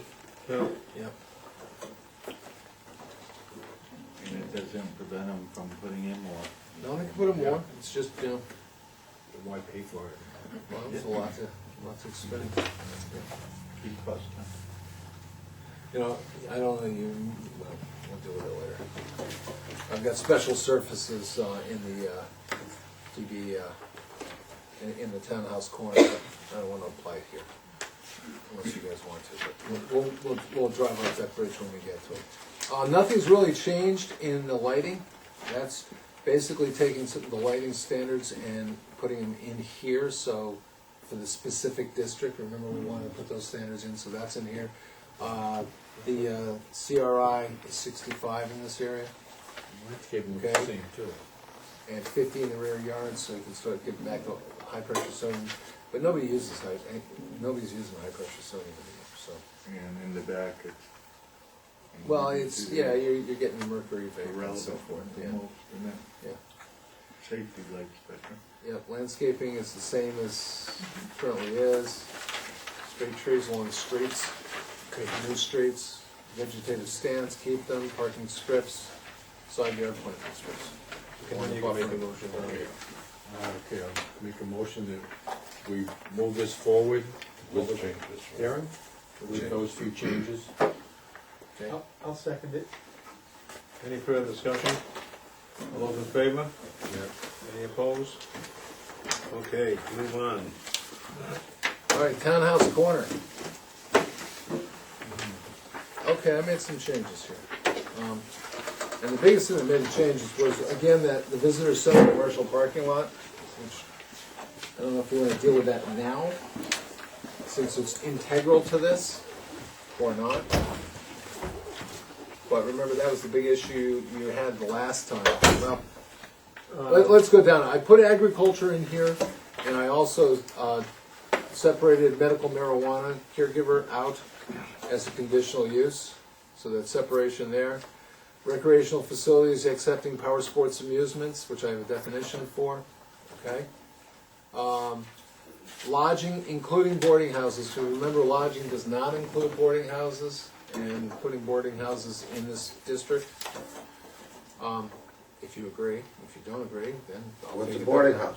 Boarding house is defined in our current ordinance as a facility that offers at least week-long or longer term, more than 30-day boarding of lodgers with meals, but it's owner occupied.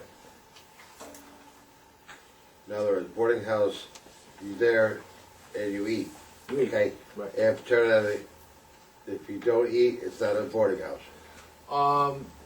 Meals can or cannot be served. It's really the length of stay that really makes, we make distinctions on lengths of Somebody, stay. Well, you can have a bed and breakfast. board a young adult that's here working for the summer. Right.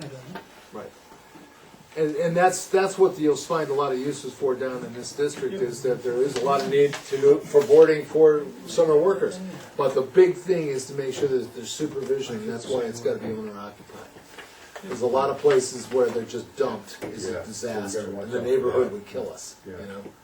So, I have a question, Mr. Planner. yes, sir. Why did we take boat, you gotta refresh my memory, why boat building facilities was taken out of conditional use? Because it's really a low-impact manufacturing definition.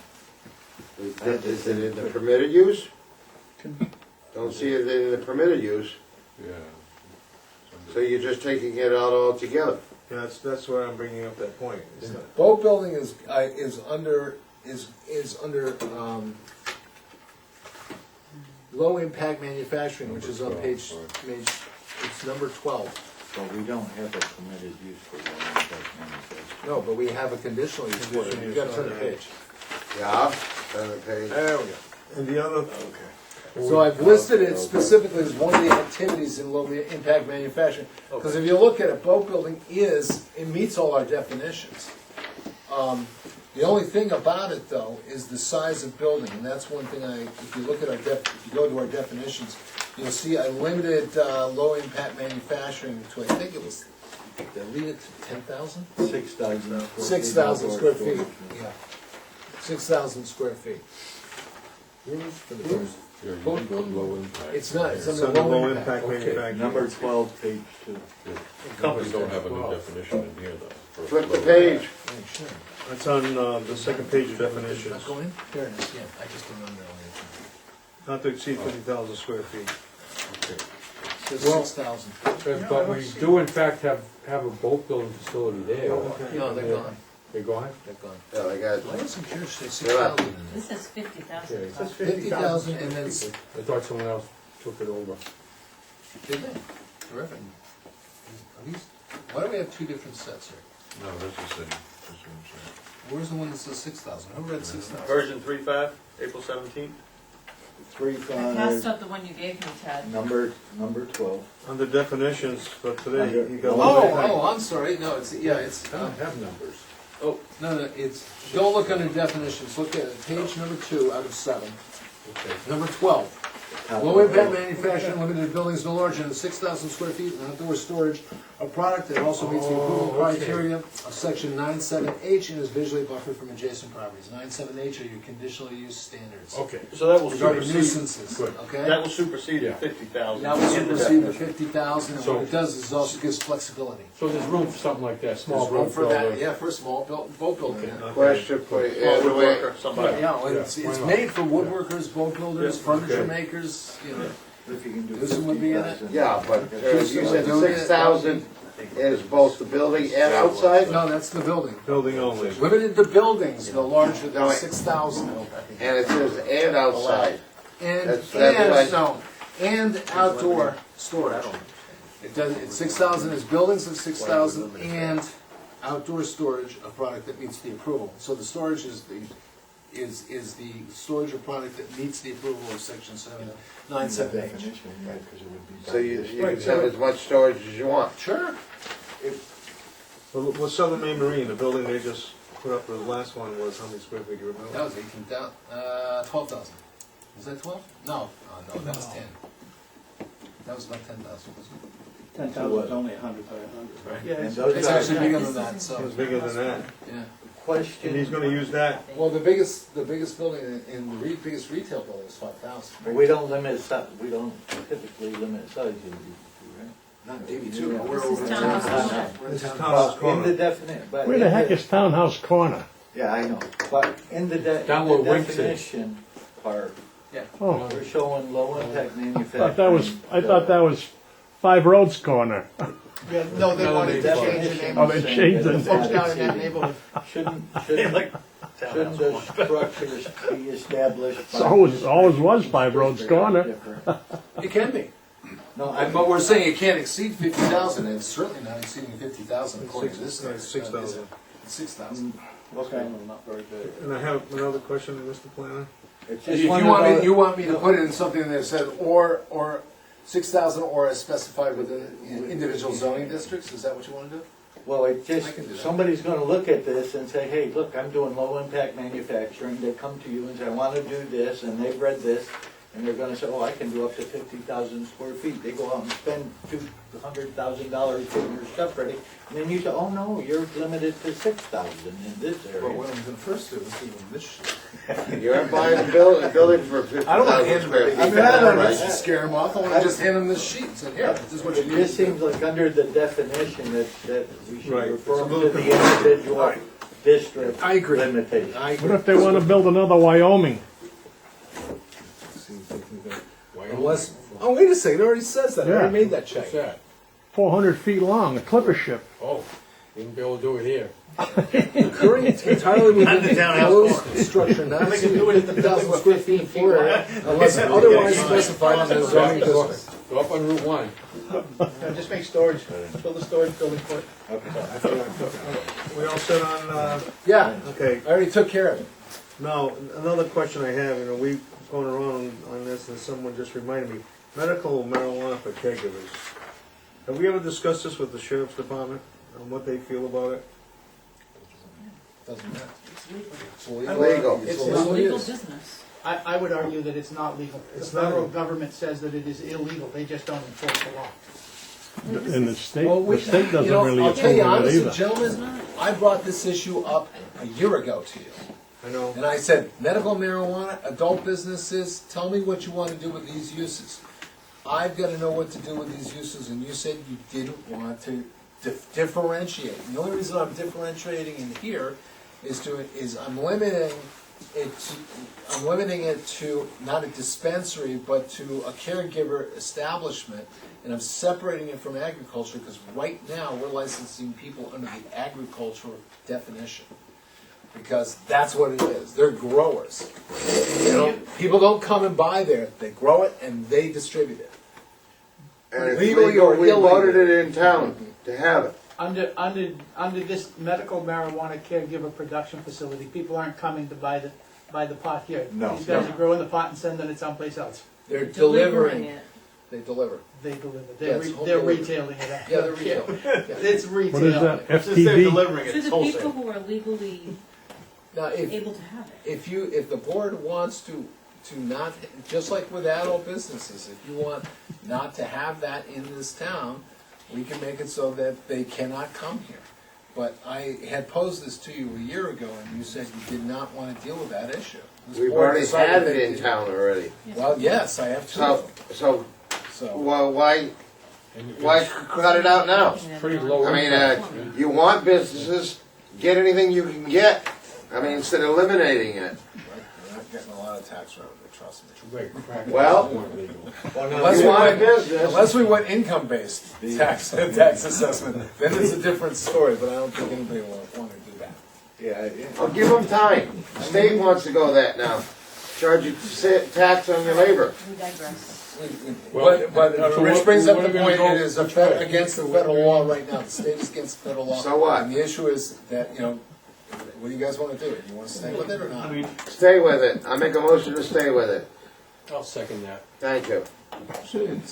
Eliminates it. okay, well, no, now we have discussion. When it was first brought up, the selectmen I want to go home tonight. didn't want to address this, in my I'm understanding. getting hungry. When the facility was coming in. It came to us and we said that we didn't want to differentiate with it. Now it's in here for why, I guess I'm confused too. that's why I asked the question.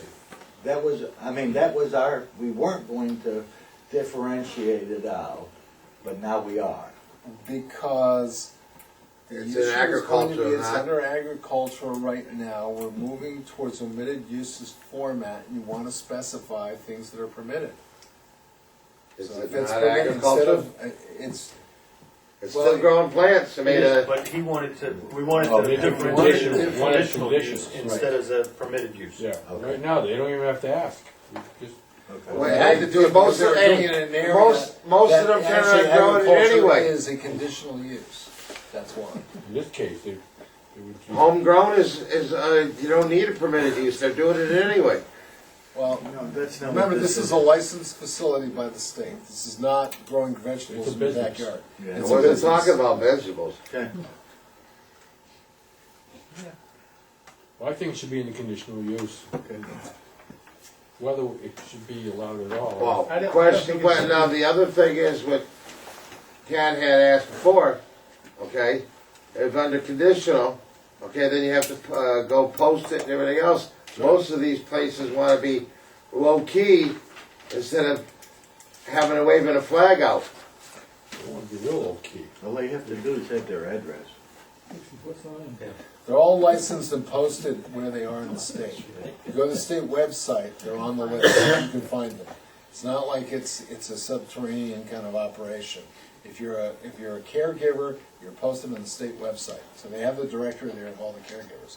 So it's not like we're violating somebody's civil rights or their privacy, because the state's already done that. I'm talking about like we had the one next to me.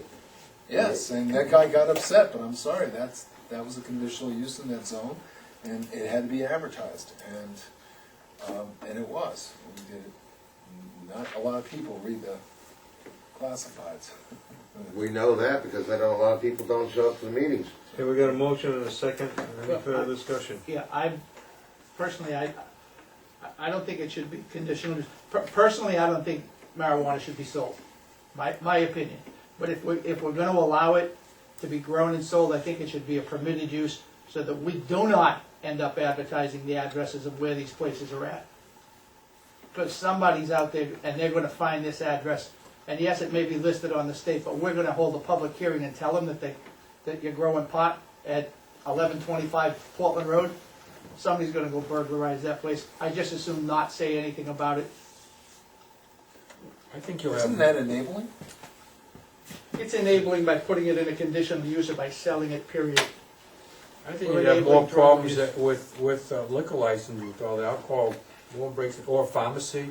I think there'll be more, people trying to break into those places than. We're only talking caregiver. You're not turning, pharmacy is bigger.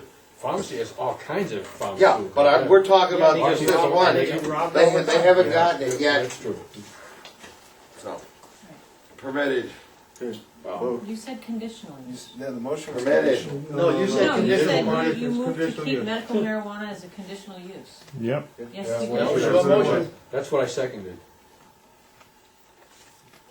So we're gonna vote on Okay, it. and we have a vote on this, all in favor? 4 in favor. All opposed? You're opposed to the motion? Yeah, because that's what I was. Motion passes, it stays where it is. Right. Okay, what else you have, Ms. Forrest, Mr. Planner, on this? I know, I just wanna move Let's it see, other along. We wanna get changes. into midnight deliberations. Building design. I wonder why, I made the changes, oh yeah, I made all the changes you guys asked, let's see, what were some of the ones that specifically, you wanted the standards to deal with buildings that face the front, if I recall. Yep. Intent of the subsequent standards to ensure construction and rehabilitation, non-residential structures and uses within the townhouse corner districts, visually harmonious with the architectural and landscape character of the existing settlement. New construction, there it is. Yeah.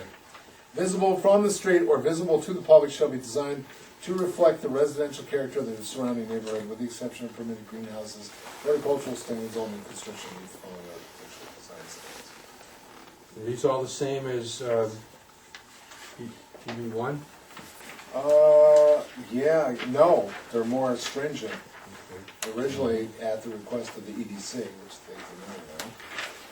Remember, John, they didn't want flat roofs. Am I wrong on that? Yep, you're right. I said flat roofs are a construction methodology, you know, you can hide it, you don't have to prohibit it, and they said nope. So that's what they recommended to the board. So there's no flat roofs in this neighborhood. However, we got rid of the metal skins, if you recall, the metal stuff Yeah. applies to, if it's in the back and you can't see it, I don't care what the building's made out of. That was the issue. The issue was creating character along the road, create a nice little economic enclave there. And the big thing that was in there was the visitor center / commercial parking lot. Oh, recreational facilities accepting power motorsports, so, I mean, you can put in a, certainly can put in a miniature golf, but not a go-kart. Nope. Because the neighbors will kill it. We haven't talked about the visitor center, the definition. Overall, it looks pretty good, but can I talk about that? I think it's important because that was a big issue at the Okay, last yeah. meeting, and we should go through that definition, so we break out of, it's actually not the definition, well, the definition and the standards are on one Standard page. for it. Yeah, okay. All right, well, I guess those are standards that I'm looking at. It's a performance standards. It's the general standard I'm looking at. Well, there's, under parking on the first sheet, it says, short-term parking is defined as 2 hours more or no more than 7 days. So that's, is it a visitor center or is it parking? No, It's both, isn't it? short-term and long-term. It's short-term and long-term parking. And that He's is, just giving it a definition. He's not saying they can do it, he's just saying that long-term parking is more than 2 hours. that might be one of the issues that bugs me the most is, I really don't want a bus depot there. And this says you can have your vehicle, which includes buses there for up to 7 days. Then they aren't So running. it'll be a rental for vehicles, rather than. That's what was discussed at the meeting, if you recall. Yeah. That's right. So. So if you guys want to do that, this If is it's duck, the call it a duck. regs. If not, This is really, throw it out. a Parking facility. bus parking facility. And once you get to be 7 days, you're no longer a visitor center. You're not Yeah, they're not visiting. visiting, that's. No homesteading. Well, if you want to make a distinction on the buses, then we can do that. I mean, you know, the idea was also, let's say somebody's gonna park there and they're gonna go ride the Eastern Trail. They're gonna go ride along route, you know, along the coastal route. And they're gonna ride on their bicycle, or they're gonna hike, or they're gonna stay somewhere, they're gonna go, They're out of sight. That's out of sight down Are there. you allowing overnight parking? No, it isn't. yeah, Down at Right. Forefathers? sure. We're not talking about forefathers, we're talking about any property down there, could be right on Log Cabin Road. That is, Or Arundel Road. Or on the road, or Senate Road. No, Senate Road's not in there. Senate Poppy Road's- is. Isn't part of Sure it? is. Not in the There's district. no parking on Center Road. There will be. No, but this would allow it. This would allow it. Senate Road is you no. don't have, I thought If you this look at only the map, allowed, it's not. Log Cabin, 111, and I Route want it 1. on there because that's. This that's doesn't the way allow it's Senate identified. Road or any place else. Right. This only allows Log Cabin, Route 1, and 111. That's right. Which brings up So an issue. I bringing forgot up to bring Senate Road, you can't put it Oh, there. okay. Can't. Where's, There where might you be- getting there might be a one rule. of the? B, general standard, General one standard number one. location. Location. Which brings up the whole issue that I forgot to bring up when we were doing DB1, DB2, and BI, was that in order to prevent spot zoning, it's always good to put it in another district besides just one. See, also you have vehicles permitted, you got recreational I vehicles. was gonna put a parking lot in my So if backyard. So if I've got a travel trailer or the baseball a game. motorhome and I park it there, I can park it for 7 days. Can't occupy it. You can park it. Right, you can't be Let's say there you after wanna 9 dump o'clock at you night. wanna dump it there and you wanna drive your car up the coast. We wanna go to Ellsworth, but we don't wanna take the motorhome. I don't know why, it's better parking up there, but, all right. You wanna go south, I wanna go down the Freedom Trail, but I don't wanna take the, take the motorhome into Boston, so. I still don't understand, what good does it do for Arundel? there'll be people have a huge RV.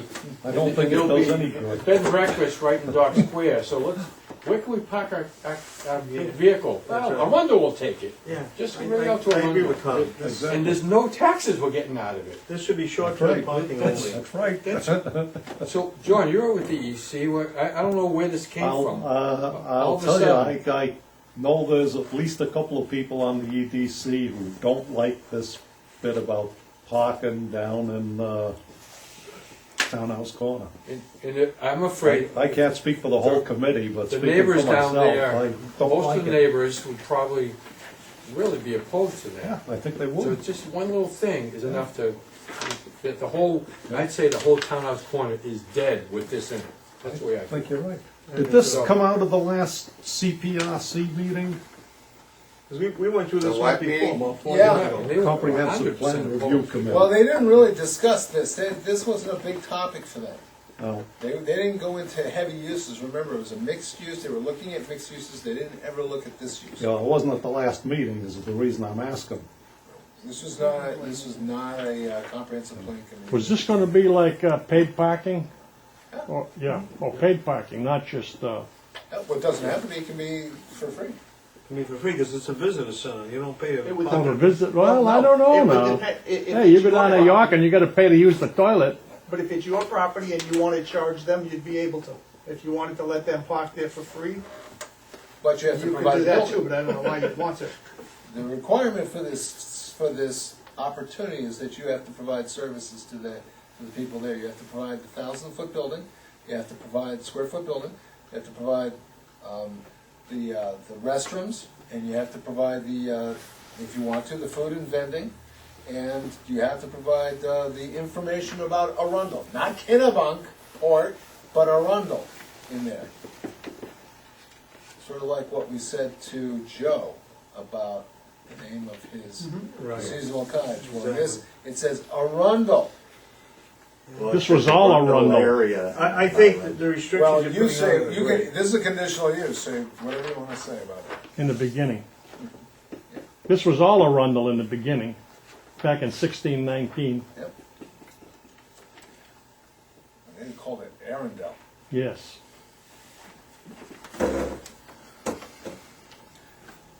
So, guys, there it is. I spent a lot of time putting this together. Did a great job with I it. think you did a You good can job. put I a think, torpedo in it as far as I'm no, I think the standards are Nothing great. personal. No, I think the No, standards it's are fine. great. I just have a difficult time with the 7 days. Then change it. Well, I have a difficult time with the 2 hours. Short-term parking is defined as 2 hours. Any place you park is gonna be 2 hours. Yeah, that's. Yeah, where that's you gonna not go, if I park You're down walking here, there, you're probably going down to the port, it's gonna take you 2 hours. it's gonna take me 2 hours To to walk down. walk down and walk back. And he, Well, you wanna make short-term parking 8 hours? well, 4. You know what would really simplify this, if we split this into visitor center, one use, commercial parking facility, another. We're trying to combine something so that But what we we didn't can want to hide, do is we can, have the we're trying to disguise the fact that it's a commercial bus depot. standing on its own. If it stands up, If so it it's gonna get stand up- voted down. Which I think, if it's combined, it'll get voted down. So, a visitor center, I'm not opposed to, I don't know if anybody down there would be, but a commercial parking facility, who would want that next door? And I thought the whole point of this, you look at the definition, it's to reestablish small-scale commercial and service center and create a new gateway to our community in the context and compatibility of existing business and residents. It's, everything about it will be opposed to what this definition is. Well, it's, we want to make it like, they're not putting it here, but like Cape Porpoise. I said it last time, Cape Porpoise wouldn't allow this.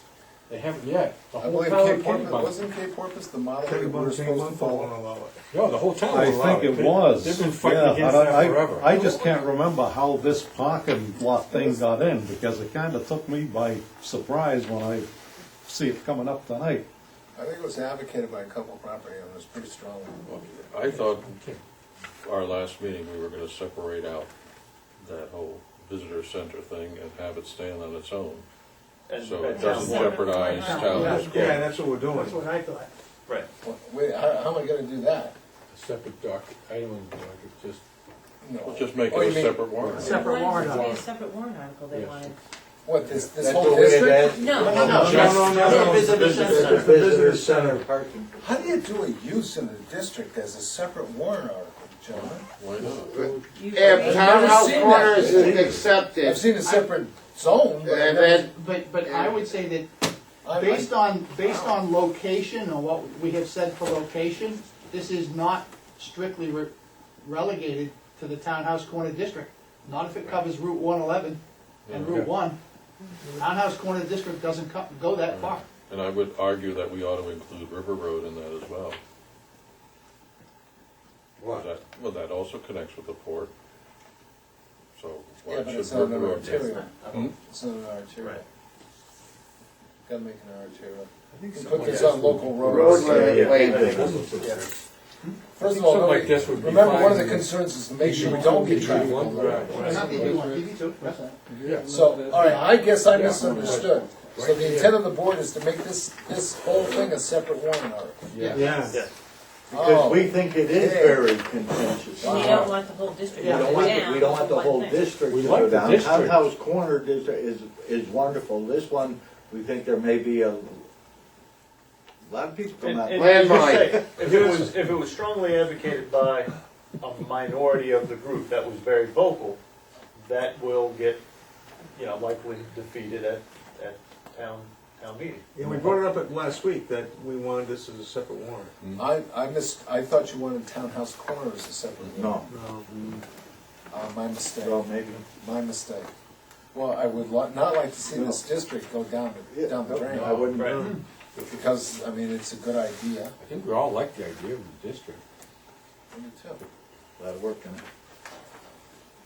But you're saying we can't single this out? No, you can do any damn thing you want to. Okay, well, no, when you said that I a few just minutes didn't understand it. You know, Okay, that I would be, us- misunderstood. that would be our recommendation from here to the selectmen. Okay. Right. Mr. Chairman, Is where it would But you go. can still Wait, tweak we're having a this. discussion amongst I'm ourselves sorry? for a second here, Marty. You can still change this, even if it's a separate warrant. Yeah. And make Yeah, it, this is people coming over. What I can, okay, if that's what you want, then I will take it out of this yes. and restructure the warrant article so that these two, which are together,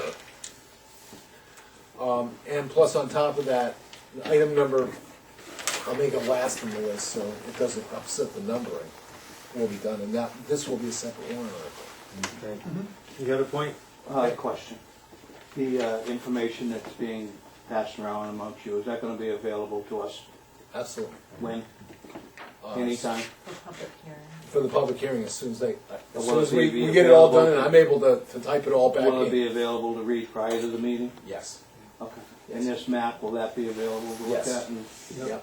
So that's a couple of things I wanted to get to, but you guys got a lot to go over and I didn't wanna interrupt, so I'll leave it this time and get the paperwork later and look at the map later. Sure. Yep. Very good. Thank you, gentlemen. Thanks, Next Greg. Thanks for having fun with us. Dan, Oh, yeah. You're welcome to stay long, we're not throwing you out. Well, Gotta get the kids ready for school tomorrow. yeah, somebody's kids. Okay, getting back to, if we're gonna have this as a separate warrant, Then I gotta restructure.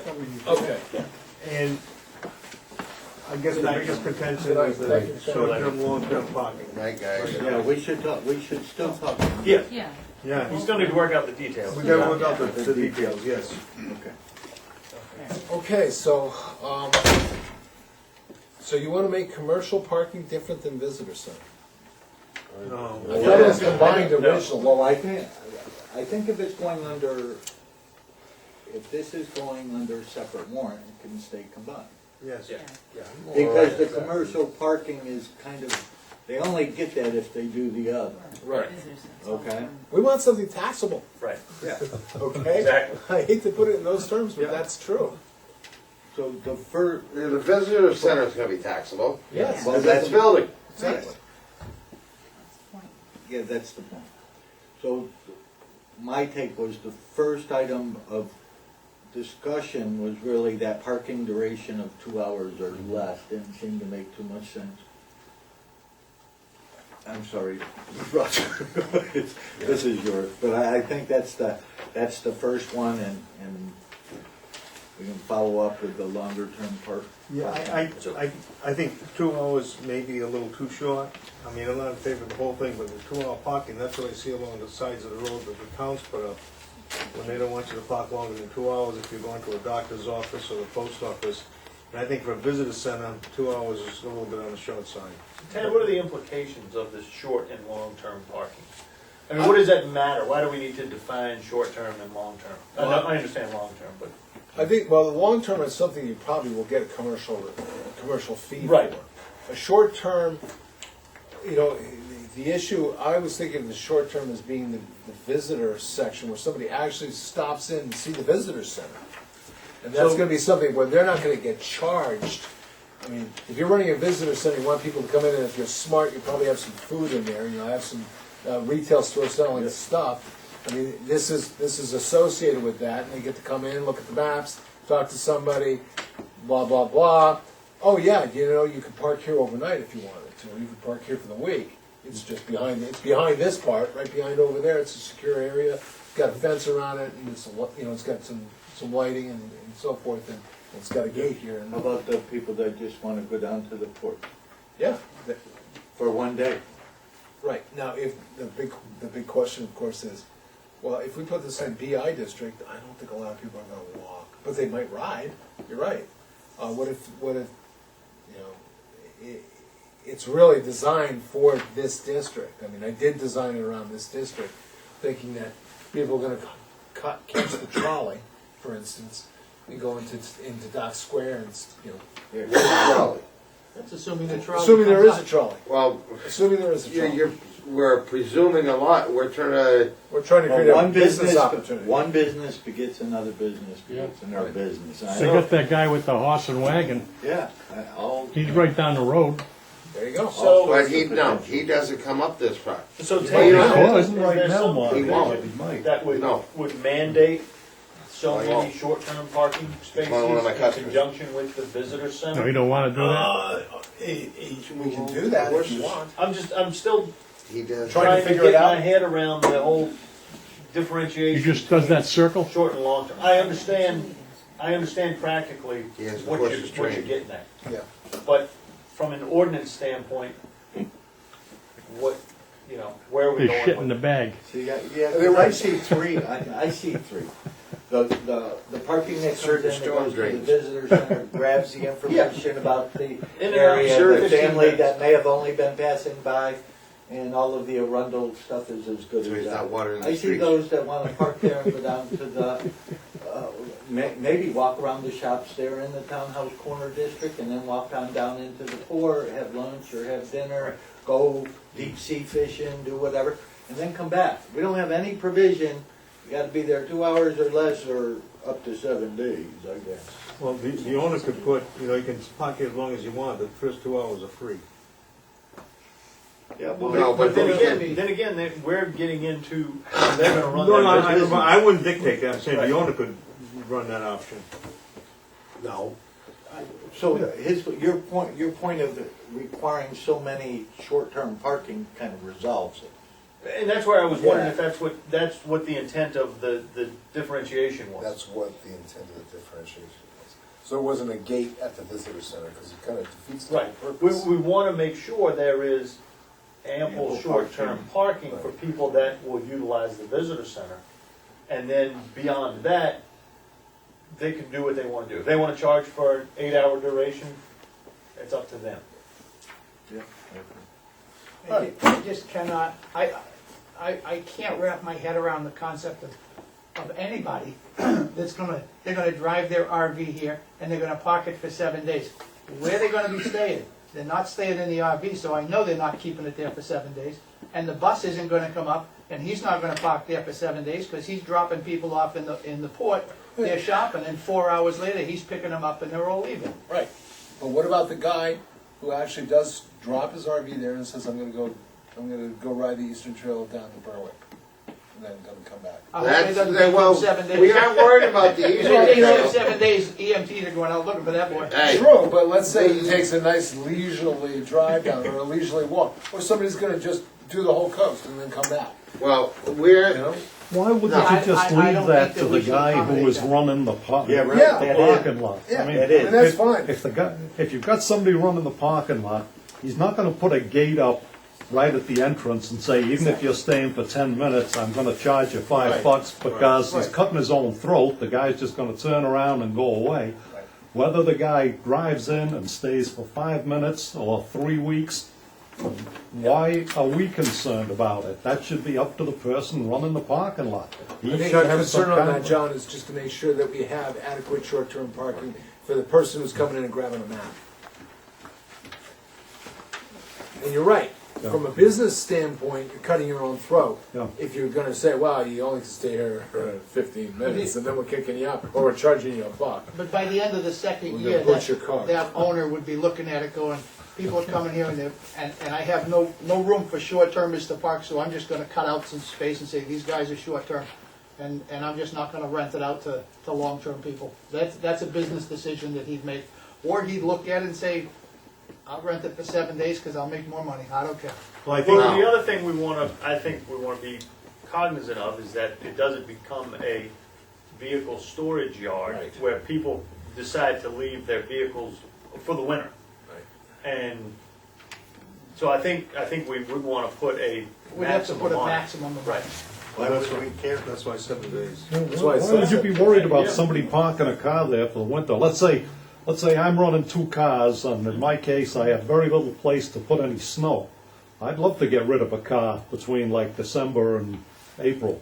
Why would you object if I drove, and this visitor center isn't gonna be doing much business in the dead of winter. No, So if I could rent a space down there. Down in Wells, that guy on Route 9, they park campers and, So don't we take you know, away all the that 7 stuff. days? And But I think, and that's sort of what I was But thinking we would want to avoid, is that a car might be one thing, it's, then you get into the boats and the campers and everything Well, else. I'm locked into the Forefathers Tavern, Yep. and that's kind of out of sight.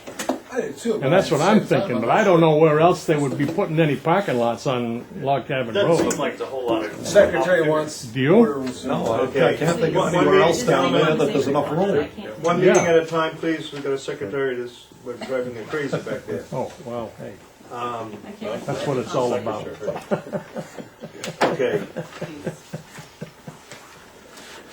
It's up to you guys. I mean, this is growing a little bigger than I thought it would be. I thought it was short-term parking, basically dealing with this tourist trade. You know That's what I think it was. yeah, but why do we have, I was next.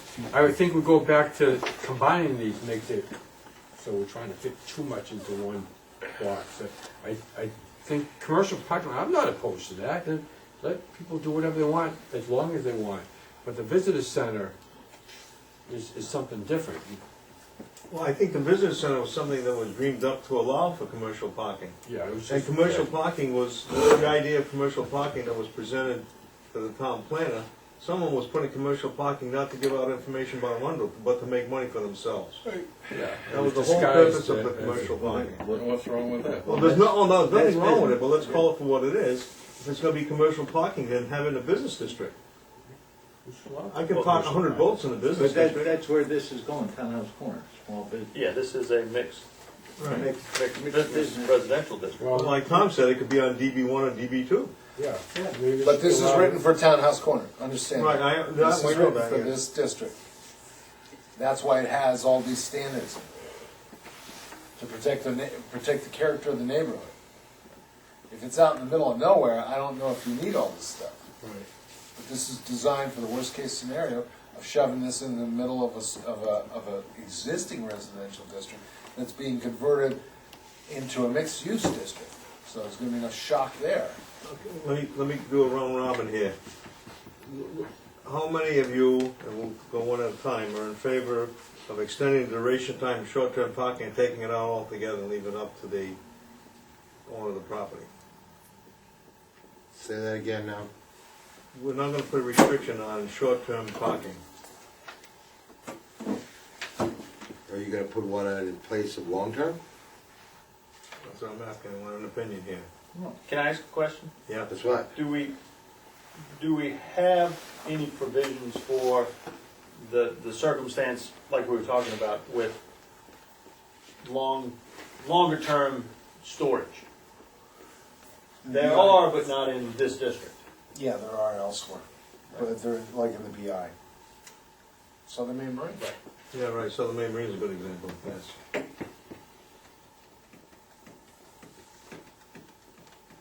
It works well there. Well, it's a static use, I mean, nobody's parking there for the day. But, yeah. Well, but in a sense, long-term winter parking, what's that? But we're not talking about winter parking. This would allow it. This, No, it doesn't. Because Well, it's 7 No, it days. doesn't. well, we haven't decided what to do with the Yeah. long-term. We don't know. We're trying to take care of the summer, let's not get to the winter. Can we just deal with a 7-day version Yeah, or the that's what I'm short-term trying to do. version? If you want to go with a long-term version, that's another animal, then let's deal with that. But this is proposed as a short-term version. Short-term being seasonal, or a very short period during the season. Okay. So, if you want another animal, then we'll create another animal, Why but don't you make- this ain't it. Well, couldn't you call short-term parking 8 hours? Then we go People over- come in for the day, they wanna go down the port, they wanna do this, they wanna do that, they leave their car there, they come back, gone. 8 hours, short-term parking. Okay, so for the lack of, or for the sake of getting something done, I move that we leave parking duration just the way it is right now. Do I get a second for that motion? I'll second. Okay. Because I was gonna say I'll move to take it out completely then. Okay, then let's have a quick discussion on what we don't, what we don't want. Yeah, one way or the other. Okay, I wanna have a quick discussion. Marty, you first. What's your opinion of the way it's written right now? We got a motion and a second on the floor. 8 hours with no overnights. That's the only, That's not the motion. No, I'm asking for his opinion on how he would change. I tried to get in 3 times, I've been cut off. That's how I'm turning around saying it. Jamie, what are your opinions on the way it's written? I don't have a strong opinion. I don't see this as the type of area, or I don't think we've got the setup in the way this was intended to go for real long term. So I wouldn't want to do any more than 7 days. Okay. And like I said, I think what we want to do is have a provision for what the 2 hours was for. What was important about that 2 hours? Okay. Bob? Yeah, I've already kind of said it. I see short term is that day up to 8 hours in my opinion. I think that's probably a good one. I think the 2 hours or less is more important than the hours is having space available for people to get in and out of the information center. I mean that, and we don't have any provision for that. Right. That's where I'm. To me, that's more important than the direct. We could do without any of that limitation and say that there will be, I'll just make up a number, 12 parking spaces reserved for very short term in and out to the center. And leave it. John? I'm basically in favor of taking that out altogether. I don't see any sense in specifying short-term because there's no one going to enforce it, no one going to police it anyway, so it doesn't make any sense to even mention it. And long-term, I don't have a problem with very long-term. It doesn't, leave that up to the owner. Well, what I am curious in why we even have any length of time. Let the owners of the property decide what that is. Glancing through the parking standards that we have, there's no mention at all about parking duration. We have restaurants and used car lots, or Bentleys, we don't have any restriction for those places either, so why a visitor center? Okay, I just say it's irrelevant, doesn't matter. okay. And you made a mo- I made the motion just so we could get something accomplished on this, Okay. to be quite honest. so, And if Jamie hadn't seconded, I would have moved them to take it out completely. okay, so now we've I got can a rescind second. my I second. got a question. Yes, On this, visitor center is one thing. Why don't we throw parking as a total separate? Because if you're gonna have a visitor center, they're coming in and out. If you wanna have a parking lot, that's different. but we're getting nothing out of a parking lot that's gonna accommodate people going into the port, whereas if we've got a visitor center, we've got something that's taxable. No, you have the visitor center. I'm saying, have the visitor center. Put the parking lot on Route 1. No, I didn't say that. What I said is, have the visitor center for the purpose of using it. If you wanna have a parking lot, then have that behind it. Because Two different entities. But from a business standpoint, nobody's gonna go into business to put a visitor center in. Yeah, right. I mean, there's no money-making venture there. The money-making venture is tied to the parking. Yeah. Okay, I got a second and a motion, a second. All those in favor of that? What was the motion again? The motion was to take it just the way it's written, Okay. So, but only because Jamie but seconded there's some it. other good ideas floating around, so we can vote this down if we want to. All those in favor of allowing parking duration to be accepted just the way it's written? All those in favor? Those opposed? Okay. Now, Mr. Chairman, yes, you're gonna make another motion. I'd like to move that we strike this section, parking duration completely. Okay, do I get a second on that? Any discussion? We already had that discussion. Okay, all in favor of no duration? So be it. So, it could be, So it passed with everyone in favor? Yes. Yep. So, I have just for clarification, no duration mean You can park there, it's all year long. you can park there. Okay. It's up to the owner. Just Okay, like any no, other wait a minute. parking lot. But what we need to do is what Jamie said, we gotta designate, not now. well, that's right, we have no duration. Well,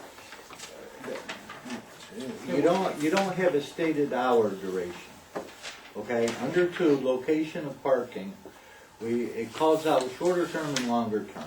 So shorter term parking, and if we took out "and any," a shorter term parking associated with, and take out other permitted use, with the tourist information building shall be segregated from any other long-term parking, even still longer term in excess of a day.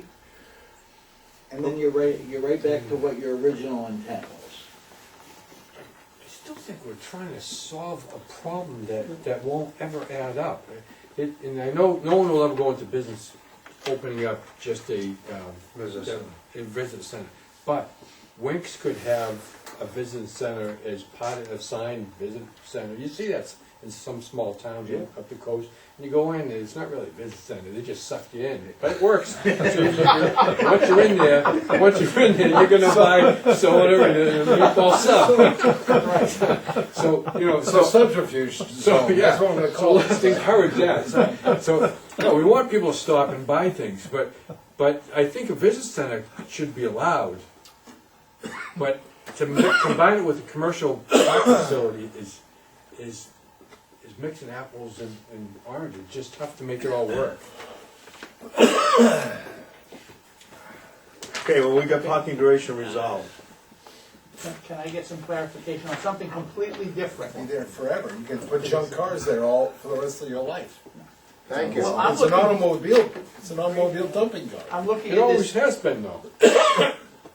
What? Not a junk, it's an automobile dump, not for long term it hasn't been, but it's just, go throw your big vehicles in there and leave it there for a week. And that's not what we really want. I don't think this town, in this district, wants something like that. But you just made it That's that. what you said. You just made Oh, it wow. that. I haven't- By not having a duration in there, you're saying, hey, park your cars there all the time. I'm expecting this thing just is not gonna fly. Well, now it's dead. At all. I'm gonna vote, I'm gonna come out in the meeting and say, deny this thing. You know what? This is a monster. What I think, it's, Right on. the long-term parking to me isn't as much the issue as the 6 and 8 hour parking of the diesel buses just sitting there and coming in and No out. idling. And even if they're not idling, it's just pulling in and out. It's just gonna be a lot of extra traffic and noise. So what district about your is this regular going pickup in? trucks that are What diesel? district is this going in? Right now, we're talking about the townhouse. Well, no, this is a separate thing. This is, so you're gonna have to tell me what districts this is gonna go in, just townhouse corner? No, Well, you've already told us it's only allowed on the roads. following arterial roads, Route 1, Route 111, and Log Cabin So Road. whatever district that is. Whatever district that is. Well, that would be R2.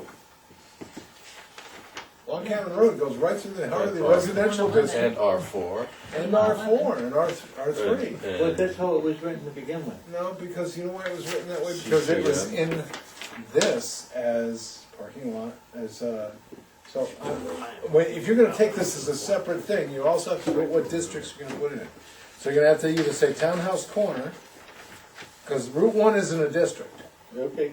No, because you Tell brought me, that up tell to me the design. districts, you wanna just keep it in Townhouse Corner, or do you also wanna make this apply to I think DB1, DB2? DB2, I I'm think gonna would put be it in great. DB1. DB9, DB2. CCN, Wait a minute. R4. all over town, Well, that's the same, it's John. resident. Yeah, well, but that's what it says. Well, That is what it You says. want this next one? No, come on, guys. I think It's not what it says. DB2 This is and this is B a and I. performance standard. You put, this doesn't stand alone. What this does is this is a performance standard in support of a use that you assign to a district. Okay? It's not its own standalone district. It's gotta be assigned to a district District, yeah. or it doesn't exist. So if you just put this in there, it doesn't exist. So Okay, you know so why- where did you have it designated to go in, Townhouse Corner, right? Townhouse Corner. Okay. Right there where you guys want Right, it. exactly, so, I think it's appropriate in DB2. I think it's and appropriate B&I. in DB2, I think it's good for BI, and I think it would be good for CCN. CCN, sure, tour bus to the Ville District in Biddeford, right. Oh, no, they're gonna have a casino sooner or later. Oh, yeah. So we're taking it out of townhouse. To me, it's the one place that doesn't belong. But- Good on. I'm so confused. You're gonna call tomorrow. Oh, no, this is gonna be, I need to find the green zone. okay. We still have medical marijuana in there, right? We sure do, and I wanna start one now. To move this along, can I get a motion on where this should be from someone? I'll move that that this be conditional use in DB2 and B&I district. Those two districts. Can I get a second on that? Sure, I'll second it. Very honestly, I don't see anybody putting this in the BI district. No, because there's no place to park. There's no place to park and there's no reason to be there with this. Right. I can see it in the Gateway district. And We that's- don't have that yet. Based on, I mean, we've talked about this for weeks. Yes, we have. I am to the point where, despite the sort of the support from some people that, and I would want to support that, I think it's too many issues around this, too many particulars around it, and I think we should table it for right now. Well, I'll withdraw my motion then. I'll withdraw my second, that sounds like a great idea. I don't just know wanted that you to can second it back for up like discussion. that, but. Well, I haven't. Yeah, but I don't know if I'm think hearing you have to anything. vote. I think Okay, we'll have a vote on Okay, it. you get a second? Rescind We my got a second. withdrawal. You did have a He did. second. Okay, you gotta have a vote. Okay. All those in favor of what Tom had presented? Be allowed in the DB2 and B&I. Yeah. I mean, Those well, opposed? You got one. Okay, now I need another motion. I think the town planner is gonna have a heart attack after. No, this. town planner, it looks good from my house. He's already passed the heart I move we attack. table it. Second. Okay, we got a motion and a second to table What are we the visitor tabling? center. The visitor center, This commercial whole, parking facility. this whole That whole idea section. for right now. Yeah. Let's not get it on the warrant. So you're removing it then from Townhouse Corner? Yes. We're removing it for consideration on this town or on this Okay. town meeting. right? All those in favor of that? Maybe later. Yeah. If we're moving it, Yep. How many opposed? Yeah, I know. Instead of Half Saturday of least doing this. resistance. Kick the can down, I can count on Who you. was your Get that second? Saturday back. Me. Who was your second? Me, Jamie. Jamie, Thank you. Okay. It just got, Okay, so, now that we got- down too but did, back on Okay, the so, main townhouse corner, do we have parking in that? We gotta straighten that out. no, that's out now. so, Yeah, that's my point. Okay. So let's get back to Townhouse Corner District. We removed Visitor Center Yeah. as Under conditional first use. conditional use. Is agriculture still in there? Yeah. yes, agriculture is a permitted use. Okay, just wanted to be sure. It had a circle around it. I don't know what that means anymore. Okay. What else we need? I'm sure So there's a lot of things. multifamily dwellings start off as number one. Well, I'll do this by alphabet. Okay. Okay. Where is it? Pet daycare, is everybody okay with, well, we should go over pet daycare. Well, we'll do Yeah. it. Sure. Yeah, let the dog We shit are all on over the that place. place, yes. Oh, John's got some problems with I that. got an Yeah. issue on the pet daycare. I don't know where you found that one. but- Well, you, Well, I've got no problem with the pet daycare, the concept on, in and of itself. Are we going right into that, or are we going to townhouse? Yeah, should we Oh, I haven't finish gone up yet. townhouse I think we- corner? Oh, I thought this, I No, thought, this is never part mind. of it. I thought that was It's part of it, but It is part of It it. is. He wants to do it Okay, chronologically. sorry. Go ahead, Mr. Planner. Well, is that what we wanna do? Those, Well, if pet daycare center is Yeah. going to die the same, going the same way as visitor center, let's do it now.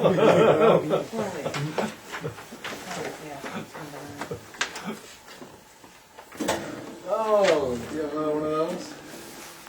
Pet daycare center.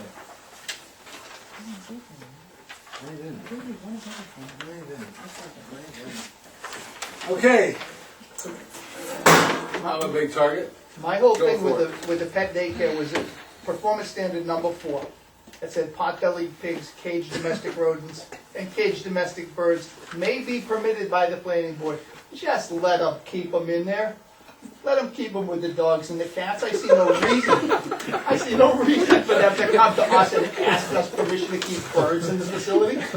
well, that was, I don't know, have you ever dealt with pot-bellied pigs before? No, but the pet No. daycare center. I would say Right. that that's Yeah, something to pets. be left to the pet daycare center. Yeah, have the I think same so, thing. too.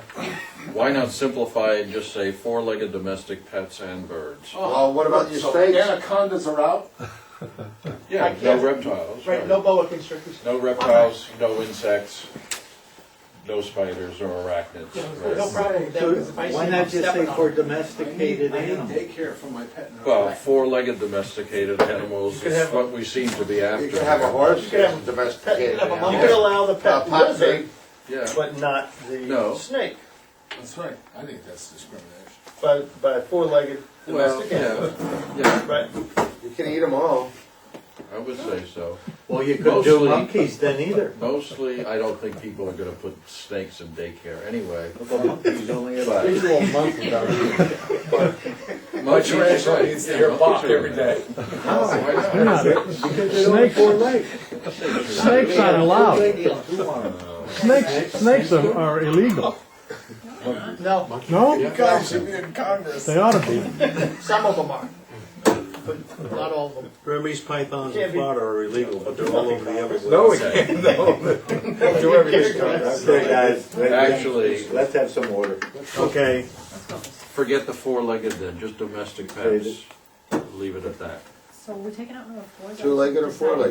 four-legged? Okay, in the definition, right at the very beginning, Okay. care for domesticated animals, or what was your words, John? I was, initially it was, yeah, domestic pets. Like Because you can have Domestic domestic pets. Two-legged or animals. Okay, four-legged? domestic pets. Yeah. Okay. And then we take out the daily care of pot-bellied pig, caged Yeah. birds. So how about, Because I leave it up to whoever's running it. If they wanna Right. handle that, they can. and we leave in the no exotic species. how about, I was gonna say, Leave any it's a truck difference. Leave out the prohibition Okay. of Pythons. exotic Yeah, species. yeah, first. Yeah, right. Oh, Okay. my 8-foot So cage number is gonna 4 will work. just be no exotic species. Right. based on- Shouldn't that be up there above? Yeah, and we need to Right. amend the paragraph, the Yeah. introductory paragraph. Except in Well, the- but exotic species, you have to be careful, because a potbelly pig is actually an exotic species. So, you sure you wanna do that? Very much so. Those pigs and wild. Is that with ribs or not ribs? Definition of exotic species. Why not just say no reptiles, arachnids? What Because it else? gets difficult after a while, that's Well, what why. else do they keep? Fish? Rodents? Oh, yeah, koi, Fish koi, go you through gotta have all some the What's koi. wrong with rodents? You can do rodents. You know, ferrets? I've never seen a ferret daycare. Nor have I seen a potbelly pig daycare. But that's not to say there won't How do be you get one, them right? there? Well, hey, if you're coming in from all over the country, you're gonna get every Tom, Dick, and Harry. But you can't park here. No lie. Can we, But I think the reason that the no exotic species is in there is because basically snakes and spiders will scare the neighbors. Right. It's not that there's anything wrong with it, but it's just gonna scare people. Well, the They exotic can go, species. they can go escape. sliming in the swamp. Well, if they could escape, then they're probably not legal. I talk to people down in Florida, they get a little nervous about the snakes because they're just multiplying faster than they can kill them off. And they're dangerous. Mind, I have to go there on a conference in August. Hey. I need to hear about it. the difference Take your, between take your, the- take your alligator, snake kill the little difference thing. between a pet daycare center and a kennel is that this can only be run during the day. Yes, Yeah. correctly. So the standards that apply to the kennel would apply to the, all of this, right? No, No. the difference in, mainly one of the different standards is that they do a lot of communal, or interaction. They basically, instead of having them in runs and so forth in kennels, they actually have a dog run area where the dogs all run around and Do group therapy. yeah. Yeah, shoot each other up. Something like what we do. So it's a, that's why you have to have somebody there who actually knows how to handle dogs in that kind of situation. In fact, most pet daycares have somebody who's certified as a trainer who can recognize how different dogs, recognize the signals that dogs give off. Because it's not like, we all can recognize the signals that pythons give off, but dogs, they're a different story altogether. And you can get into some real trouble there. So the standard is that somebody's gotta be trained in that. Interspecies conflict.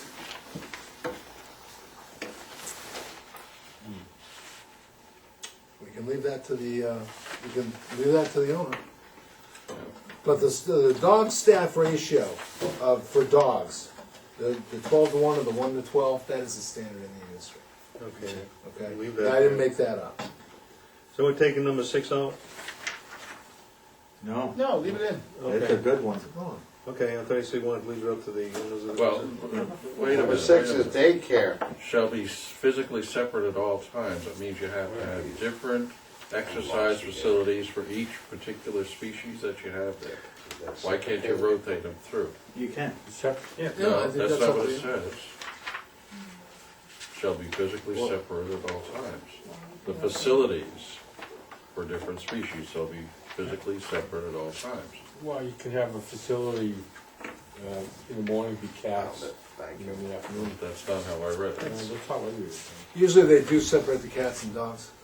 So, They if separate this the read the to cats. prevent interspecies conflict, different species shall be physically separate at all times, and then use that accommodation and exercise facility shall I'm be going home. provided or something. Aren't you having any fun, Paul? I got a little granddad on the rocks waiting for me. Take a tooth from me. I can tease him. He put his granddad on some rocks. Knocking them down. Apparently, we're gonna use this as a recruitment video for future members. I'm still having a hard time picturing myself taking a cat and bringing him on my way to work, dropping my cat off for the day, and then picking him up. Usually, I don't get people that. do it. I've It's had, dogs. People do it, it's mainly Oh, dogs. snake. It's mainly Like a dogs. snake? Mostly it's dogs. It's mostly dogs. Nobody brings a koi fish in. But you could, if you have Oh, you gotta monkeys. play goopy goopy with it? Exactly. Mr. Chairman, Yes. can we move on, because, Yeah. before we get kicked out of here? Yeah, we are gonna get kicked out at 10. Okay. Chief asked me, we So are let's- out by 10. Okay, let's move this along. So I'm getting what hungry. are we? Are we on number 9? Sure. So you're leaving number 6, okay. Now, I have a problem with 7 and 8 together, because with 8, you say no more than 24 dogs, that's fine. And then you have the staff ratio, 1 person to 12 animals, right? And it should not be just dogs, by the way. No, that's for dogs, I don't care about it. All right. You don't care about the rest of them? All right, well, anyway, You put the cats in a cage. if you go to 15 dogs, so, you know, all of a sudden you have to have 2 people, it doesn't make sense. Like either go 12 and 24, or go, Up to Yeah. 12, you only need one, above 12 to 24. yeah, but what's, you- but 15, doesn't make sense, why 15? Well, that's the same with the daycare facility. One person can only take care of 6 kids. You go to Yeah, 7, but- you need 2. So what's the rationale on limiting in the townhouse corner to 15? A lot of barking. So limit it to 12? Yeah. Yeah, then do you- it to- then you need well, a then it ratio. makes sense with the ratio. Okay. Okay. 12 is, 15 is what people usually, a one-person operation or But here you're saying a 1-person operation can't be 15.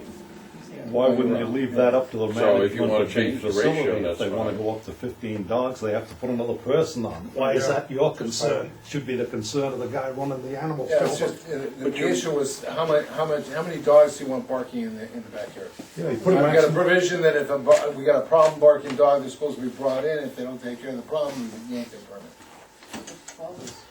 Yeah, 12's reasonable, Sure. 20, I think 24 might be a little heavy in that area. You tell me. It's a tight area, What do they get for a day? How much do they get a day? it's 15 to 20 bucks. I think 12 is fine, leave it. That's for townhouse corner. That's right. But for DB1, DB2, and the BI, Well, you see that, You can have then, 24 dogs. you see, this is how you got a daycare center, so that when you got your tourists coming in, you ain't gonna drag the dog around, so they can shove the dog into the daycare It's true. and That's go. true, bad idea. That's what I'm not trying to be, No, you're right. You're right, That's that's exactly why this is a well, we don't have a visitor center. So, I mean, if you wanna bring it up to 24, but the issue is, I did say I think 20. they're gonna get, okay, but the issue is gonna be a concern of this neighborhood about the number of dogs. And- 24 is a lot. I think 24's we a lot ought of to dogs. reduce to 15 to 12. 12, yeah. Okay. Although, okay. And that way, numbers are consistent. Yeah. Okay. I don't really. Do you see have any a part-time? difference. If you had 15, they just have to hire the extra person. Well, no, because what we're doing is we have more than 15, you can have 24 on like, Well, why? Why are you going from 15 to 24? No, well, Why not that's not what we're limiting. We're limiting the amount of noise. Yeah, it's a noise issue. It's a noise issue. We don't want 24 in the townhouse corner district. It's okay to have 24 out in VI Yeah.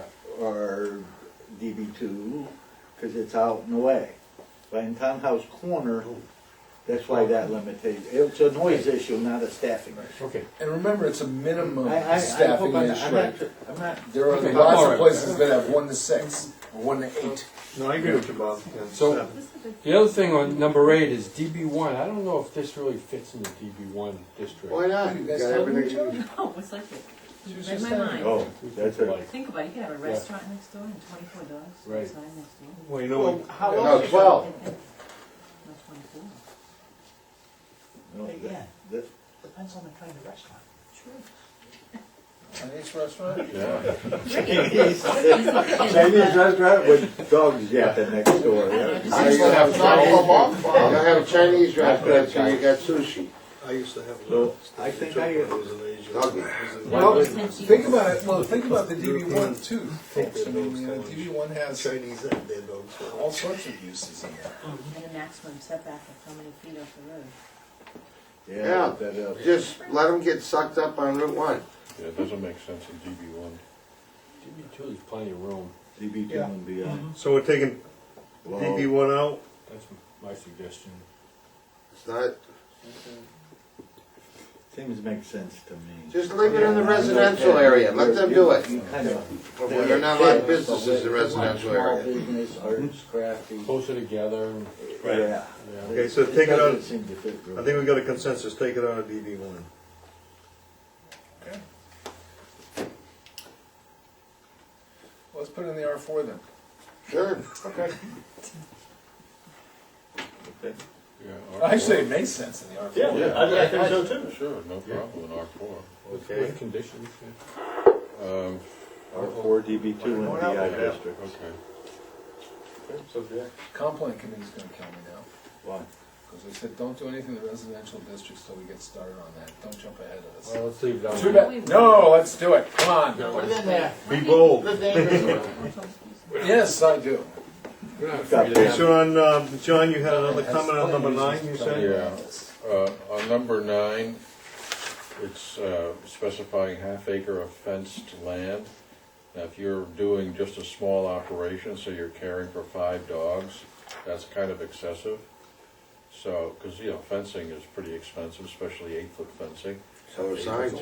I'm suggesting that we do it based per animal, 200 square feet per animal, up to half an acre, and then, you know, half an acre, you're good for the 24. But that still works out to about the same amount of space that you would have if you have 24 and a half an acre. It's about 200 square feet per animal. That works. That Yeah. does work. Okay, And 200 square feet, I mean, if you had just a single animal, that's enough of a run to exercise. 10 times 20. 10, 5 times 40 feet. that okay with you, Mr. Planner? No. No? Why? Why not? Well, let's talk about it. Because I don't think you can divide it up like a pie. If there's a minimum amount of area that you gotta provide for a dog run, and for dogs to run. Now, half an acre might be too much for 5 dogs, yes, I would agree with that. But I don't think we could just say it's, you know, you got 5 dogs, you have 2 dogs, you only need 400 square feet. Well, let's say 5 dogs. Depends on That's what size the 1,000 dog square is. feet. Exactly. And what kind of dog, right, Murray? You're talking We got about wolfhounds dogs, and 10 by whippets, 20 isn't much. 200 square feet of dog ain't gonna work. But a half acre fenced land, That's what if all. they only need, they're only intended in 5 or 6 at a time? That's, I'll tell you honestly, 5 or 6, you're not gonna have much of a business. Just what I was gonna say. Does it Volume have to is be important, chain link but- fence, or it could be the wireless? No, not wireless, because that's a No, training it has to, issue. has to That's be an a 8-foot high fence. It's got Huh? to be, and it doesn't have to be chain link. It could be, a lot of people actually don't use chain link because they get their paws in it and rip dew claws. They have a tendency of not using chain link. They'll use, quite frankly, stockade. And they're gonna But be then 8 foot there are high. other places they do use it, but they will put boards on the first 4 feet, so. So do we they wanna don't leave, get Dew claw do problem. I wanna leave it at half acre? Oh, quarter acres, is good. No, personally, I think the half. 10,000 square feet? That's 100 by 100. 10,000 is 10 by 100. 10 by 100, right? that's one thing. Yeah, that's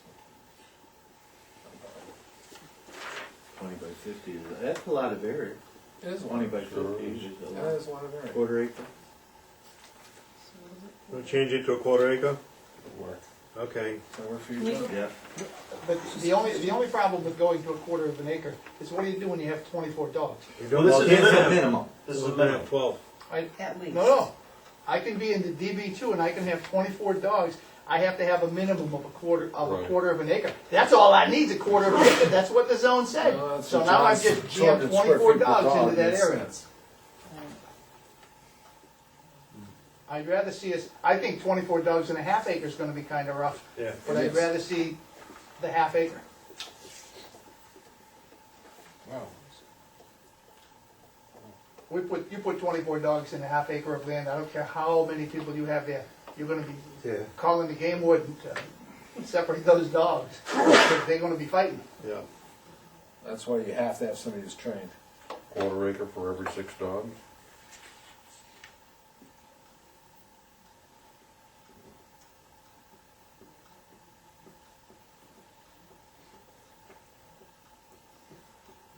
for 24 dogs should be up to 2 acres.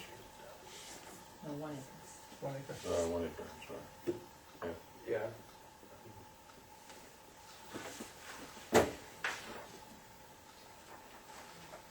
Well, that gets you back to, see, again, I mean, I'm sitting here I don't think thinking- we should do the business plan. I'm sitting here thinking of 1,000 square feet per dog. That's what I That's, just came that's up with. 20 by 50 Per dog. per dog. That's Yeah. huge. Well, a lot. That's a good, yeah. That's a good space for a dog. It might be overkill for a Chihuahua, but if you're talking about a lab, Right. not a Dogs, problem. That yeah. lab's, It's To easily me, that taken up seems 20 by overkill. 50. That's twice as big as this room, or maybe triple this room. Yeah. 20 by Yeah. 50? yeah. It's like I 20 bet you, by- I bet you this It's room 20 is by 20. 20 by 30. No, Oh, more than 30. 20 by. Yeah, no. that'd be count the great. squares. Count the squares. These are standard squares. Of course. No, the squares on the floor. The diagonal. You got about 14 this way, so it's roughly 20 by 30. It's 20 by 30, that's what I thought. That's 600 square feet. So So that's I like a the, lot. I like the idea of 1,000 square feet per dog. Per dog. That might be high. That's 500? a lot. Why not That's a compromise? lot. 500? I mean, this is right here. Yeah. Yeah, 500. Because I mean, the odds are you're not gonna get one dog. Why do we care how much room there is? To make sure it's not overcrowded. Why? And give them enough room. Well, because, you know, If it's overcrowded, people aren't gonna bring their dogs there. Are you doing the business for them? Yeah, I know, see, that's where I have my problem, Mhm. is getting into the Yeah. business plan of this. I like having this isn't a the business. minimum. Yeah, but this Okay. is a standard that's used kind of in the industry, and I think it's a little high. But this is this is on the website, by the way, guys. Hey, instead of trying to guess it, just turn around, use the standard for, This is a conditional, Yeah. okay. Yeah, Yeah. to move Then it it- along, do we, because we gotta be out of here in 10 minutes. last, Do we wanna make it 500 square feet per dog? 400. 400? No, given the fact that it's conditional, and as much as I love dogs, and they should all have 1,000 square feet of room to run around in, but since this is a conditional use, and you're right, the business is not gonna survive if they don't take care of the pets, and if they don't take care of the pets 3 years from now, we just don't renew their permit. So I'd be willing to say, let them use whatever space they want. And if they don't take care of their pets, they'll be out of business, and if they aren't, there'll be enough complaints about them that we'll be able to yank their permits anyway. So, but you wanna have a minimum. I agree with you, but you do wanna have a minimum. Go back to the half acre and. provide that. Then leave it at the half acre. Okay, leave it at half Half acre. acre where you started, and everybody should be happy listening. Most of the dogs can be scratching at the door trying to get in. Anyways. So we're back to a half acre. They'll provide that, and then if they're gonna do more, they'll, Okay, Yeah. number they 10. can just. Go all the way back to leaving it. Number 8, is R4 being added to that as a district or not? I just want to be clear. Yeah. Yeah. Yes. Okay, Yes. thank you. For Just wanted to Ted. make sure. Just wanted to hear that from the board. Just go ahead, throw He him under did the it. bus, Bob. He did it. Okay. Number 10, any outdoor portion of dog daycare, what do you feel about that? That's a standard there. The 8-foot fence is standard. Yeah, double Well, there's gates. some real jumpers. Yeah. That's the reason. And the double doors, just make sure they don't run in the road. Okay, That, 11, hold on, that can be right up, the fence can be right up on the property line? no. 50 feet back. you got Oh, your side I don't know, the setback. fences may fall only 50 feet back from buildings. Yeah. It's 50 On an feet. adjacent property to revise, yeah. From buildings Right, on on adjacent adjacent property. property. Right. Oh, for 10. Provides very little buffering for noise. So- As I said, We're at getting least there's. So what if I had just a lawn and a swimming pool and that was my nice quiet space and All right. all gone? Yeah, it's all done. Sucks to be you. So you get the No, I guess from people that told me that they got 2 dogs. Unless you want to put buffering in there of some sort. You're not going to buffer the noise, I'll guarantee you. Yeah, you can't buffer. You can't buffer the dog noise. I think you lose that. I think it needs to be Can't offer notice. 50 feet from the property line. I think it needs to be a 50-foot setback from the property line, because adjacent building is a problem because of There the, may not be Maybe one. shed. yeah, and if the neighbor wants to put a building there, all of a sudden you're not 50 feet. And Right. Okay. Number 11, That's being changed to property line. yeah. Okay.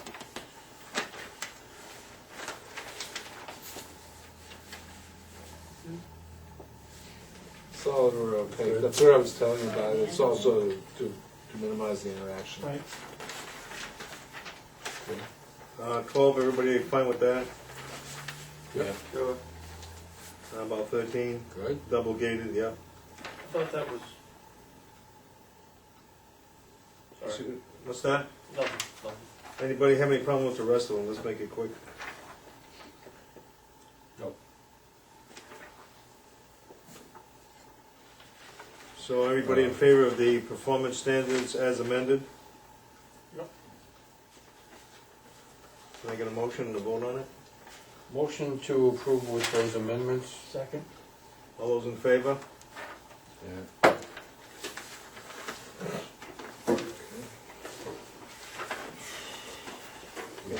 We might as well do drive-through while we're at it. Yeah, there was nothing else. Are we past our time? Yeah, almost, we've got 3 minutes to go. Well, I'll make a motion, we approve the drive-through as written. Well, And I'll second it, just for Yeah, discussion's just for sake. discussion, we- okay, for discussion then, I'm questioning whether drive-through applies to a facility like, can't remember what it, Ames Steel, or, you know, that building used to be One Steel, the way they have a drive-through, is that considered a drive-through? No, I would. No. Do I not have a definition of drive? Yeah, you do, but it wasn't clear whether that was, that would apply. It does say goods, foods, services, or money dispensed Yeah. directly to the occupants of a motor vehicle. So it's dispensed directly to the. Yeah, dispense, Right. but they're Drive-through dispensing stand. money in exchange for metal, so, you know, I wasn't sure if that was gonna fit there. Oh, drive-through, yeah, so, I think their primary intention is recycling facility, not a drive-through. Yeah, recycling, if you don't get out yeah, of but town. it's a drive-through, you know, drive through the building. Okay, there it is. That was my question, whether that was it. Texas, they have drive-throughs for all your liquor and beer and everything else. Yeah. In the middle of, you drive in, they come out, load it into your trunk, you pay them and drive. I like it. They do that with the lumberyard, Hancock's Yeah, got that yeah, over in yeah. Wyndham. Yeah. No, I like the liquor drive-through. Do they open the bottles for you too? If you need them. They always have cold This is Texas. Oklahoma, they'll All pay right, for it. provided it does not One for you, one for apply to me. businesses like AIM, then I have no problem with it. I don't think I can write that in there. Yeah. Yeah, but that's a metal recycling, that's what Yeah. it's under. Well, I mean, if the money dispensing is geared to banks and ATMs, make it banks and ATMs. Yeah. I think I'd make an interpretation on this and say, you don't qualify. I'm not a argue the point. Yeah, because it Yeah, wouldn't you're work a at all metal for recycling. AIM. Yeah, okay. Okay, we got a motion and a second on drive-throughs. How do we, you gonna have a vote on it? Yep. All in favor? Those opposed? Unanimous. Take a motion. No, wait, we got another piece of business. What do we got here? Do we have to approve the townhouse district? And all those other conditional uses, I'm not gonna get them done in time unless I get something for the next meeting. Okay, now on the Townhouse Corner District, Yeah. do we make a motion to approve the Townhouse Corner Oh, yeah, District? good As point. presented and be go to the wall, to the warrant? With the changes. I'll make a motion to, we forward this to public hearing with we're removing visitor center commercial parking lot. And I think that's it. That's Yeah, it. with the changes that we made, yeah. Yeah. Are we going to leave that as integrated in the warrant article? Well, that can't be another motion. We're just pulling this out for now, and then we can do that as the next. Oh, okay, sorry. As the next motion. Yep.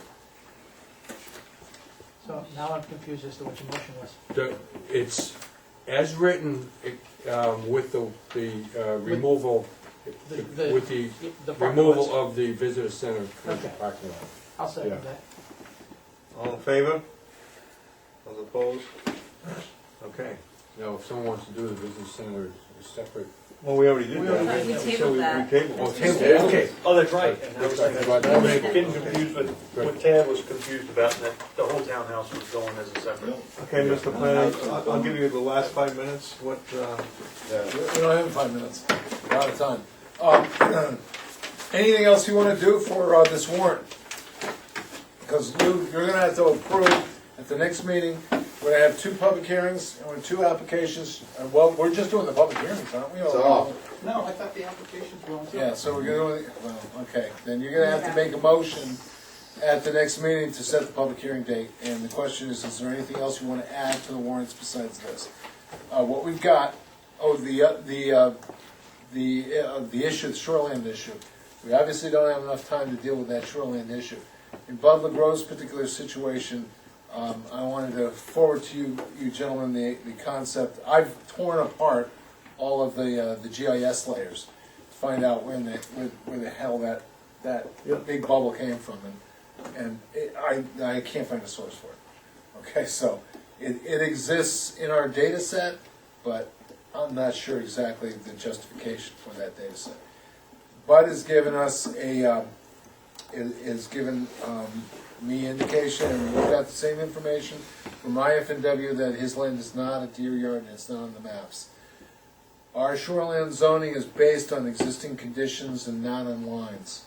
And therefore, what I was proposing to do is that, from staff level interpretation, since there is no deer yard there, and the only justification for certain areas of that land to be within the resource protection district, and there are no deer yards, is to consider any place that has a deer yard that is not mapped by IF&W to no longer be in the RP district. That would be my argument. So, It's where the condition exists. so he has presented information that says that it's not a deer yard. Right. Right, And that, and it's been confirmed. and it's been confirmed. Right. So if he would want to propose something, could we make that interpretation so that he Yes. could proceed on with his, I thought- with his proposal, or would the hatching on the map supersede? What it says in our shoreline zoning is that field conditions supersede the map. Right, but doesn't the map have to be approved at town meeting? That's true, but Right. it says the field conditions supersede Right, the so, map. but a new map has to be presented at town meeting to be approved. Yes, that would have to happen. Right. Well, no. Whether or not I have enough time to do that is an issue.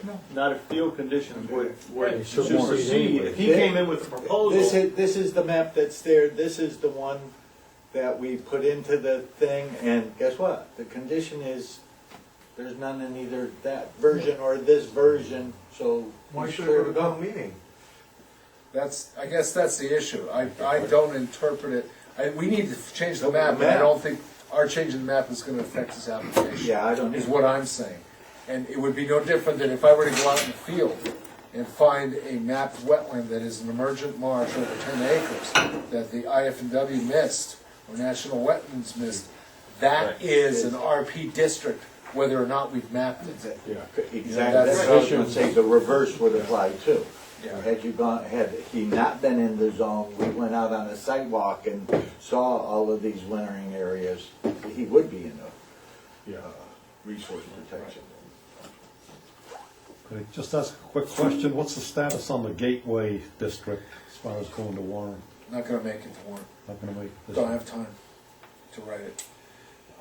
This was the meeting we should have, Oh, I We thought did, I thought we just. No. Gateway. Oh, Gateway, I'm sorry. Gateway. No, believe me, I'd like to get Gateway in there too. Yeah. But we're not gonna get Gateway done this time around, and we're certainly not gonna get, Alfred Road. done at this time. The problem is we've run out of time.